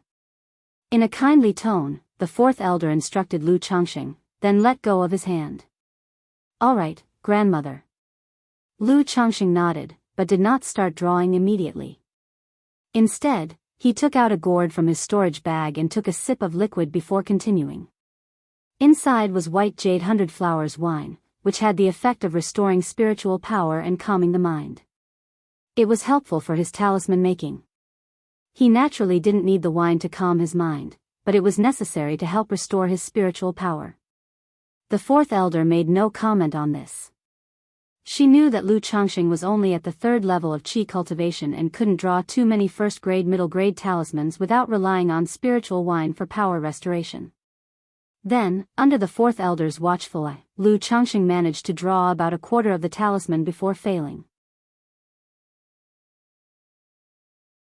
Your spiritual power didn't fully envelop the stroke. To be focused on a point, try a few more times. After watching, the fourth elder gave her feedback. And so it went. Under the fourth elder's tutelage, a morning passed. That morning, neither Lu Changxing nor Lu Miaoga succeeded in creating any new talismans. But they had at least gained an introductory understanding of these types of talismans and grasped their essentials.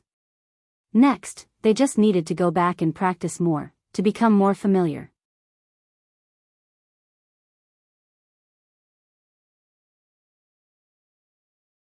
Chapter 58, Chu Zhenqian's second child, Breakthrough Elixir. One time flew by, and in the blink of an eye, more than half a month had passed. Chu Zhenqian, who had been receiving special attention from Lu Changxing, ran to him and said, "Husband, I think I am pregnant." "Pregnant? Let me see." Lu Changxing, hearing this, was overjoyed and placed his head against Chu Zhenqian's belly. Of course, at this time, there were no fetal movements yet. But as a cultivator, Lu Changxing could faintly sense the new life being nurtured within her stomach. Good, good, good, indeed you are pregnant. Come here, Zhenqian, let your husband give you a kiss. Seeing that Chu Zhenqian was pregnant, Lu Changxing's mood soared. He caressed his delicate wife's cheek and kissed her tender lips fiercely. In the courtyard, there were other sisters present. They couldn't help but cover their mouths and giggle at the scene, leaving Chu Zhenqian blushing. Feeling slightly embarrassed and annoyed, she gave her husband a playful punch. Her fair and charming face was flushed red with shyness, utterly irresistible. Yet this hint of girlish shyness, coupled with Chu Zhenqian's charm as a wife and mother-to-be, was both pure and enticing. It set Lu Changxing's heart ablaze, making him wish he could take his lovely wife right then and there. However, seeing how happy her husband was, Chu Zhenqian's blushing face also revealed a smile of pure happiness and contentment. Now that both Lu Miaoyun and Chu Zhenqian were pregnant, Lu Changxing felt extremely contented, feeling that life was becoming ever more promising. He looked forward eagerly to the birth of his children by the 2 delicate wives. He also thought of the 2 beloved concubines who hadn't been pregnant yet, and a maidservant with a spiritual root. But since Lu Miaoyun was only a little over a month pregnant, he wasn't in a hurry for the maidservant Xiexing to become pregnant. After all, if a maidservant became pregnant around the same time as his wife, it wouldn't be quite appropriate. It might seem like a competition for favor. Although Lu Changxing himself didn't really care. But after all, they were in the Lu family, and it was better to be cautious. Therefore, he planned to focus his attention on the 2 favored concubines next. Regarding these 2 concubines, Lu Changxing was also somewhat curious. If they were to get pregnant and have children, he wondered if the children's hair and eye colors would resemble his own or their mother's. In the blink of an eye, it was the end of the month, the day the 4th elder taught talisman making. When the 4th elder inspected the progress of Lu Miaoga and Lu Changxing on their talismans, Lu Changxing directly took out a windwalking talisman he had drawn and said to the 4th elder, "Grandmother, I successfully made the windwalking talisman yesterday." "What? You made the windwalking talisman?"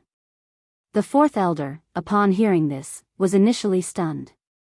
Then, looking at the talisman in Lu Changxing's hand, her face lit up with delight. She hadn't expected that in just a month, Lu Changxing would have succeeded in making the windwalking talisman. You must know that the most difficult part of talisman making is the first step, moving from nothing to something. Once the first step is successful, the subsequent process from 1 to 10 becomes much simpler. Lu Miaoge, standing beside them, also looked at Lu Changxing with immense surprise upon hearing this. These past 2 months, she had hardly made any significant progress on her golden light barrier talisman.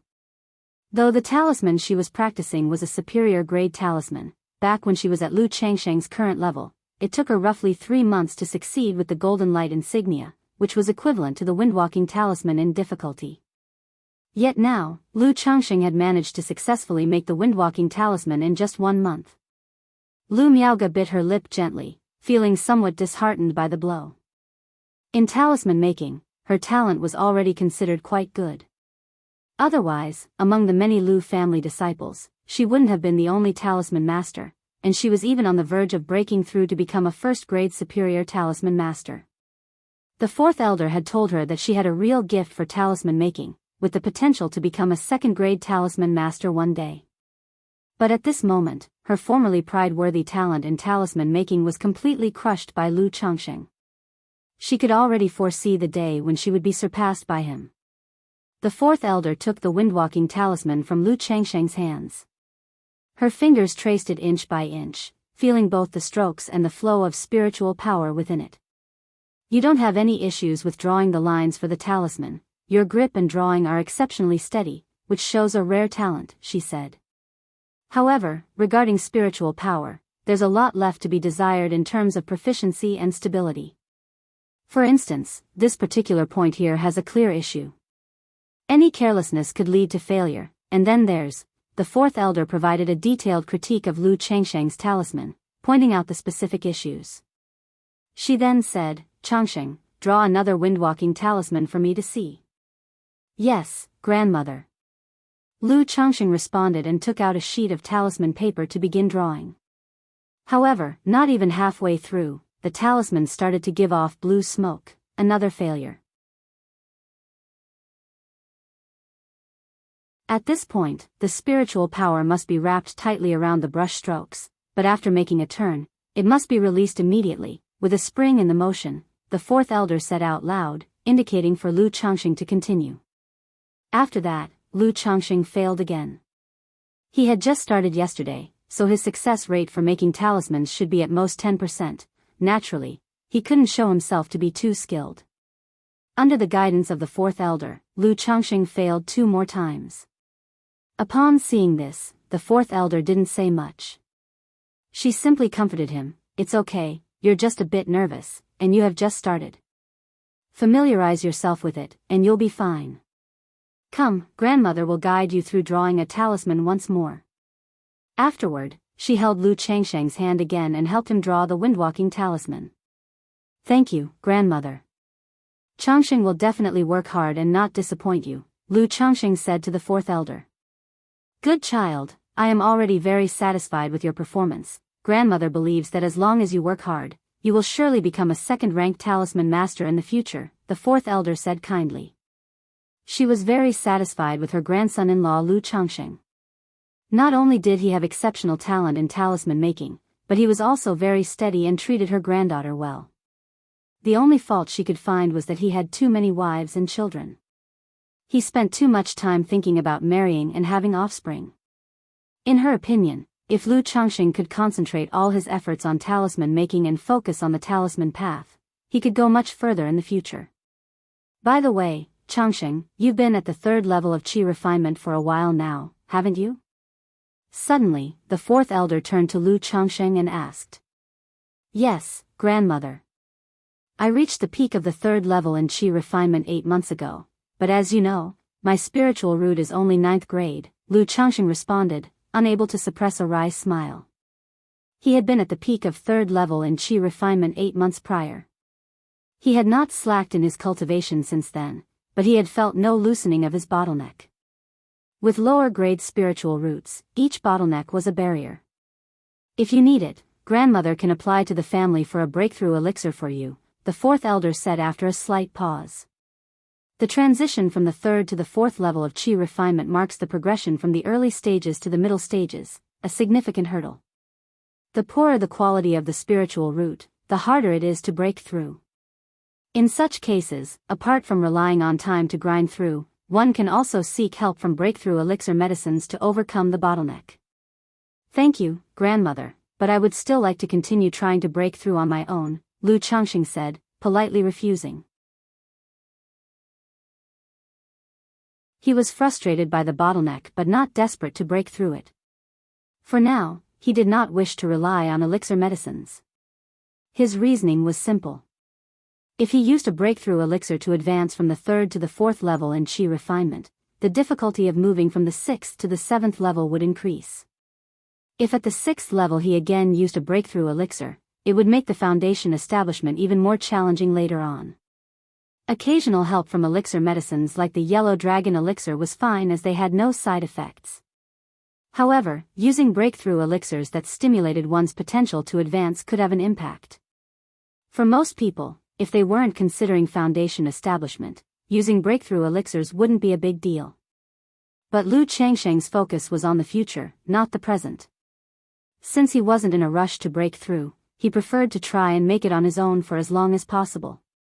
If he truly couldn't progress and needed help, then he would consider using elixir medicines. When the fourth elder heard Lu Changsheng's refusal, she was slightly surprised. But she quickly smiled and praised him. Good, it is spirited of you. If you encounter any problems with your cultivation, feel free to come to grandmother. Lu Miaoge, who was standing nearby, also revealed a touch of surprise in her beautiful eyes upon hearing these words. It was known that breakthrough elixirs were extremely precious. One for breaking through to the middle stages of Qi refinement was worth hundreds of spirit stones and was scarce. In the Lu family, it required contributions to exchange for one. Now that the fourth elder had offered to apply for one on behalf of Lu Changsheng and he had declined, expressing a desire to rely on his own effort to break through. For someone with a 9th grade spiritual root, overcoming a bottleneck was far from easy. Nonetheless, she said nothing. Instead, her impression of Lu Changxing deepened somewhat. She felt that he was very different from the person she had formed an image of. After that, the fourth elder shared some knowledge about talisman making with Lu Changxing and Lu Miaoge and told them it was about time to return home. Miss seemed to look at me in a somewhat unusual way just now. As they walked away from the fourth elder's residence, Lu Changxing surveyed Lu Miaoge's graceful retreating figure, his eyebrows slightly raised. He naturally didn't think that this young lady had taken a liking to him. Could it be that she was struck by the talent and talisman making I've displayed recently? Lu Changxing suddenly conjectured. He thought to himself, if that's the case, then this young lady isn't as detached and indifferent as she appears on the surface, and not untouched by worldly concerns. Indeed, she is not a true immortal. How could she be free from worldly desires? They all have emotions and desires. The second young lady also seemed cold and noble on the outside, but her true character didn't match that at all. Lu Changxing chuckled softly, not taking it too to heart, and headed home.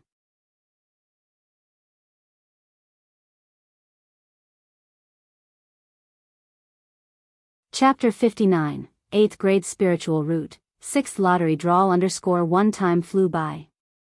That day, Lu Changsheng's 22nd child was born. Like most children, he was without a spiritual root. Now, for a child to be without spiritual root, Lu Changxing had grown accustomed to it, completely without expectation. If the child had a spiritual root, it would be a pleasant surprise.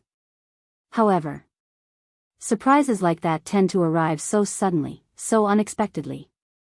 1 month later, when Lu Changsheng's 23rd child was born, he was seized by a deeply mystical tremor.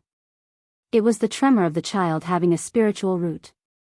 Moreover, this particular tremor gave him an indescribable sense of mystery throughout his body. It gave Lu Changxing a premonition. His spiritual root had advanced. With the addition of this child's spiritual root, his own had risen from a 9th grade to an 8th grade. At that instant, a system notification sound rang out. Congratulations to the host for the birth of 3 children with spiritual roots, receiving 1 lottery draw opportunity. Good, good, good. The tremor from the improvement in spiritual root and the system notification sound filled Lu Changsheng with immense joy and excitement. He had not expected that, with no expectations whatsoever, this child would possess a spiritual root and elevate his own to the 8th grade. And, at the same time, the system had come through with a bonus of child money. Such unexpected and surprising good fortune, or really 2 instances of such surprises, filled him with unstoppable excitement and joy. Husband, what's wrong? His wives, unaware of what had happened to Lu Changsheng, didn't understand why he suddenly appeared so joyful. Lu Changsheng realized that he had gotten a bit carried away with excitement. Mainly because the surprise had come so unexpectedly, so suddenly, that he hadn't managed to keep his composure. An issue with talisman that had troubled me for quite a while just suddenly became clear to me, so I got a little excited for a moment, he said with a smile. Congratulations, husband. Congratulations, husband. Congratulations, husband. Hearing his words, several of his wives also showed smiling faces, voicing their congratulations, without any suspicion or further thought. What's there to congratulate? Our Lu family has been blessed with another son, that's the true cause for celebration, said Lu Changsheng, waving his hand. Internally, he couldn't help but think that he still needed to temper his state of mind further, to be unshaken even if Mount Tai crumbled before him. Otherwise, if such situations became more frequent, it would be easy for others to detect something amiss. He walked into the birthing room, immediately spotting the midwife holding a swaddle. Congratulations, young master, it's a girl, the midwife said to Lu Changsheng. A girl, eh? That's good too, considering the previous 2 were boys, Lu Changsheng remarked, unfazed. He didn't have a strong preference for sons or daughters. He took the child from the midwife's arms. Perhaps because he had become a cultivator, had been practicing the immortal beauty technique, and due to the improved conditions for the child's mother during pregnancy, the child looked much cuter than an ordinary newborn, not as wrinkled. Even knowing that this child possessed a spiritual root, Lu Changsheng was very happy inside, but he didn't show it too obviously or distinctly at that moment. After looking at the child for a while, Lu Changsheng left and went to his study. The child's birth this time has prompted the system to give child money, indicating that the achievement of having a number of children with spiritual roots is different from the achievement of total number of children, he thought to himself. That's to be expected. The difficulty of having children with spiritual roots is noticeably higher. I wonder what the next number will be, 5? Or perhaps 10? Lu Changsheng pondered. He didn't dwell on it. If he fixated on such things, setting expectations in his heart would only make it easier to be disappointed. It was better to let things take their natural course. After all, even if the system didn't bestow child money, he would still want this child. Immediately, Lu Changsheng began the part he was most looking forward to. System, I want to draw a prize. Instantly. A pale red virtual prize will emerge. I wonder what he'll get this time, hopefully a magical treasure. Gazing at the prize will before him, Lu Changsheng took a deep breath. Due to the 100 refinements treasure body art, he now had a particularly strong desire for magical treasures. He wanted to see if he could get a magical treasure directly from the system will to practice the 100 refinements treasure body art. After all, cultivation techniques could give him all kinds of strange and wonderful abilities. But as long as a magical treasure was decent enough, it would suffice for practicing the 100 refinements treasure body art. Start the draw. With a thought, golden light began to spin on the pale red wheel. After waiting 5 seconds, the wheel gradually slowed down. Under Lu Changsheng's slightly nervous and anticipatory gaze, the golden light settled on other. Ding! Congratulations to the host for obtaining the goo insect peach blossom goo.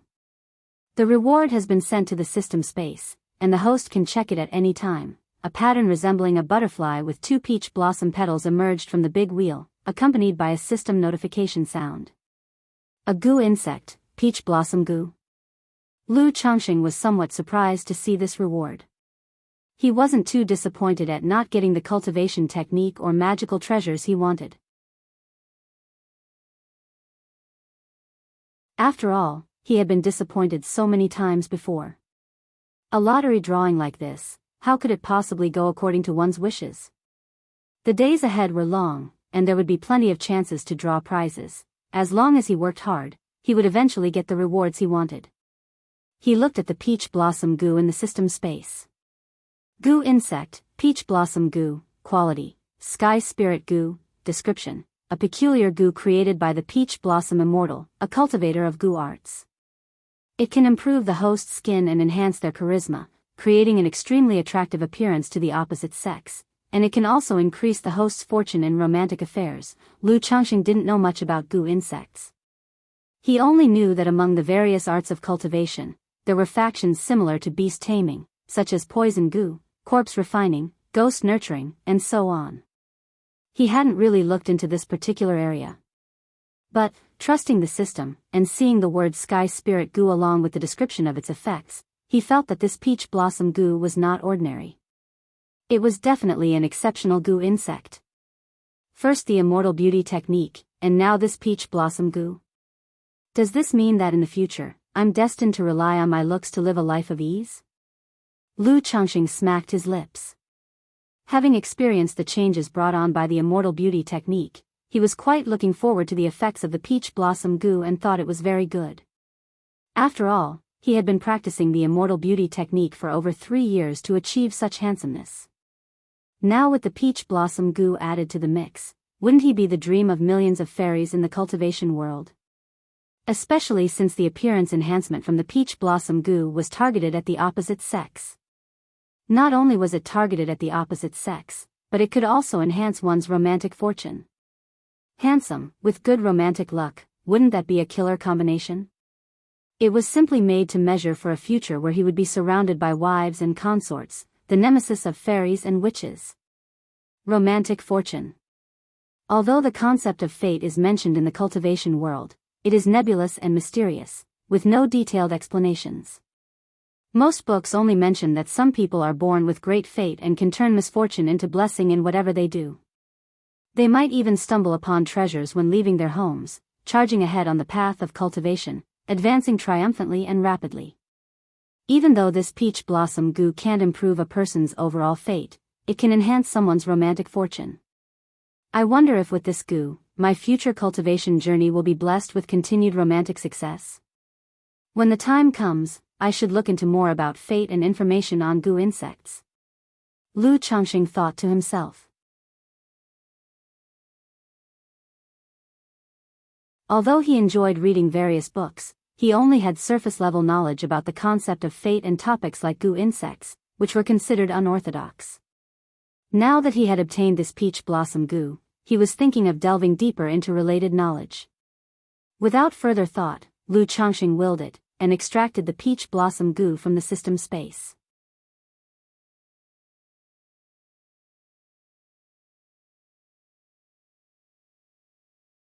Chapter 60, Peach Blossom Goo. _1 As Lu Changxing extracted the peach blossom goo, a butterfly with wings that resembled 2 pinkish-white peach petals appeared out of thin air in front of him. This peach blossom goo was only the size of a thumb with a faint pink glow emanating from its delicate and tender body. Held in hand, it was extremely soft and slippery, just like holding 2 peach petals with hardly any weight. From its body, strands of refreshing and ethereal peach blossom fragrance wafted, invigorating the soul. Lu Changxing, holding the peach blossom goo in his hand, could clearly feel a kind and mysterious connection with it, much like he did when he acquired the 9 Netherhound.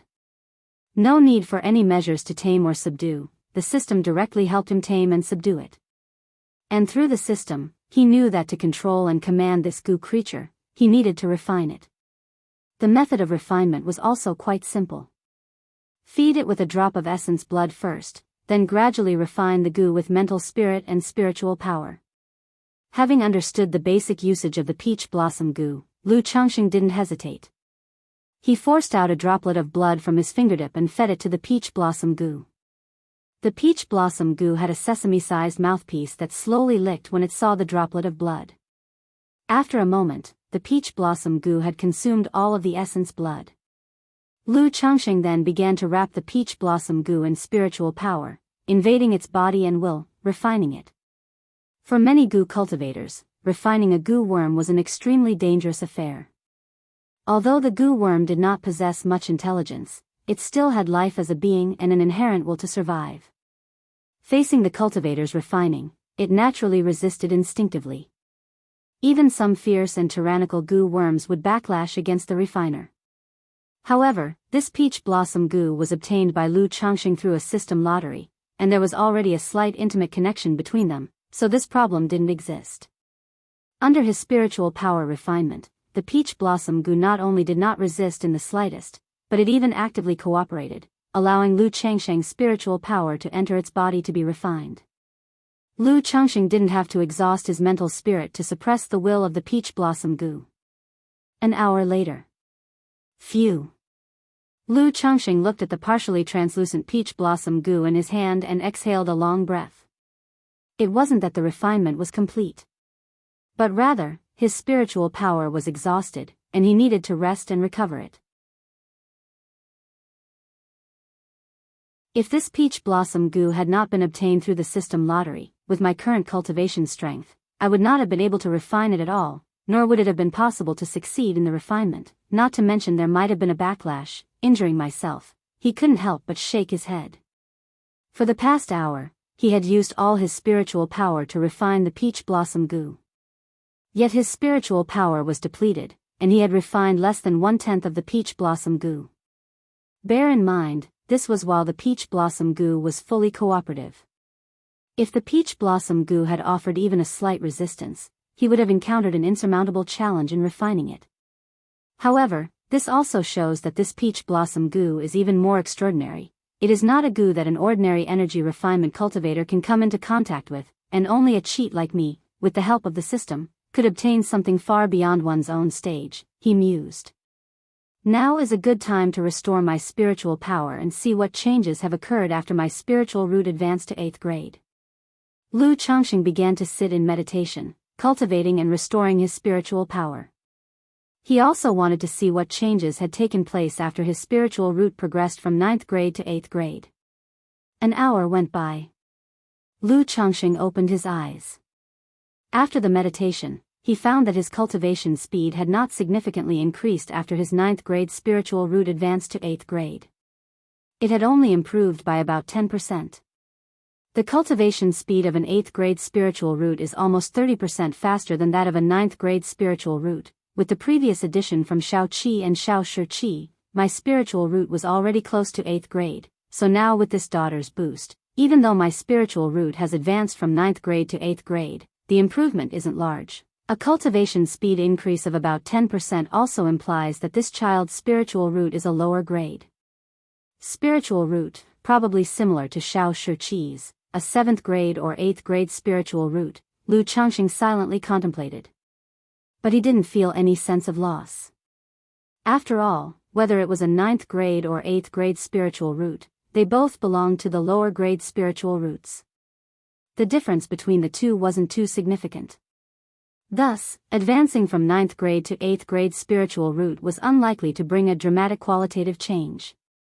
However, Chuanxing saw the advancement of his spiritual root from 9th grade to 8th grade as a milestone. At the very least, he had taken the first step. The first step in upgrading the spiritual root. In the future, as long as more children possess a spiritual root, his spiritual root would eventually be able to advance step by step, ascending from a lower grade spiritual root to middle grade, then upper grade. Even the legendary Earth Spirit root, heavenly spiritual root. Spiritual roots are not only related to the speed of cultivation but also to the bottlenecks in cultivation. After my 9th grade spiritual root advanced to the 8th grade, I wonder how much it will help me break through the bottleneck at the 4th level energy refinement. Lu Changxing couldn't help but think to himself. Beyond influencing the speed of cultivation, the grade of a spiritual root also affects the cultivation bottlenecks. The better the spiritual root, the weaker the bottleneck. Like now, he was stuck at the bottleneck of breaking through from the 3rd level energy refinement to the 4th level. But with a middle grade spiritual root, this bottleneck might not even exist. Previously, Lu Changxing read in a book that for spiritual roots of the level of Earth Spirit root and Heavenly Spiritual root, there is no such thing as a bottleneck from the entire qi refinement all the way to the foundation establishment stage. It's a completely unobstructed journey of cultivation, and in the future, it would be possible to break through to the core formation stage. And to condense a superior gold core. Lu Changxing didn't continue to dwell on these thoughts as they were still far too distant from him. He rose from his study and went into the practice room to continue his cultivation and replenish his spiritual power. The next day, Lu Changxing got up and went to the library at Jianghu Villa, searching for books on the topics of destiny and the way of the Gu. However, within the Lu family, there were no books on the concept of destiny, and the Gu way was also not detailed in any of the books. Only in an ancient tome did he find a brief introduction to Gu insects. For example, the quality of Gu insects was divided into mundane Gu, spirit Gu, mysterious spirit Gu, earth spirit Gu, heavenly spirit Gu, and immortal Gu, 6 levels in total. With immortal Gu being of a level like that of the true spirit bloodline in demon beasts, it naturally belonged to the realm of legend. Even the earth spirit Gu and heavenly spirit Gu were the stuff of legends, extremely rare. This gave Lu Changxing a rough idea of just how precious the peach blossom Gu was. It was probably close to a 9 netherhound with a heavenly grade bloodline.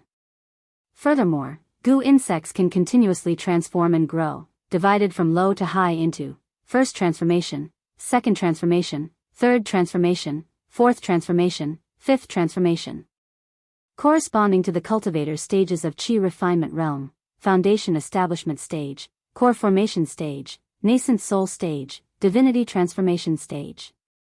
Like the peach blossom Gu that Lu Changxing acquired, it naturally belonged to the first transformation. In the time that followed, besides daily meditation and cultivation, talisman making, Lu Changxing also found time to refine and fuse with the peach blossom Gu. Thinking of quickly assimilating the peach blossom Gu to see its exact effects. After all, Lu Changxing was quite looking forward to improving himself and his peach blossom luck. Half a month later, Lu Changxing finally fully assimilated the peach blossom Gu. At this moment, he felt a strange connection with the peach blossom Gu in front of him. It was as if the peach blossom Gu had become a part of his body.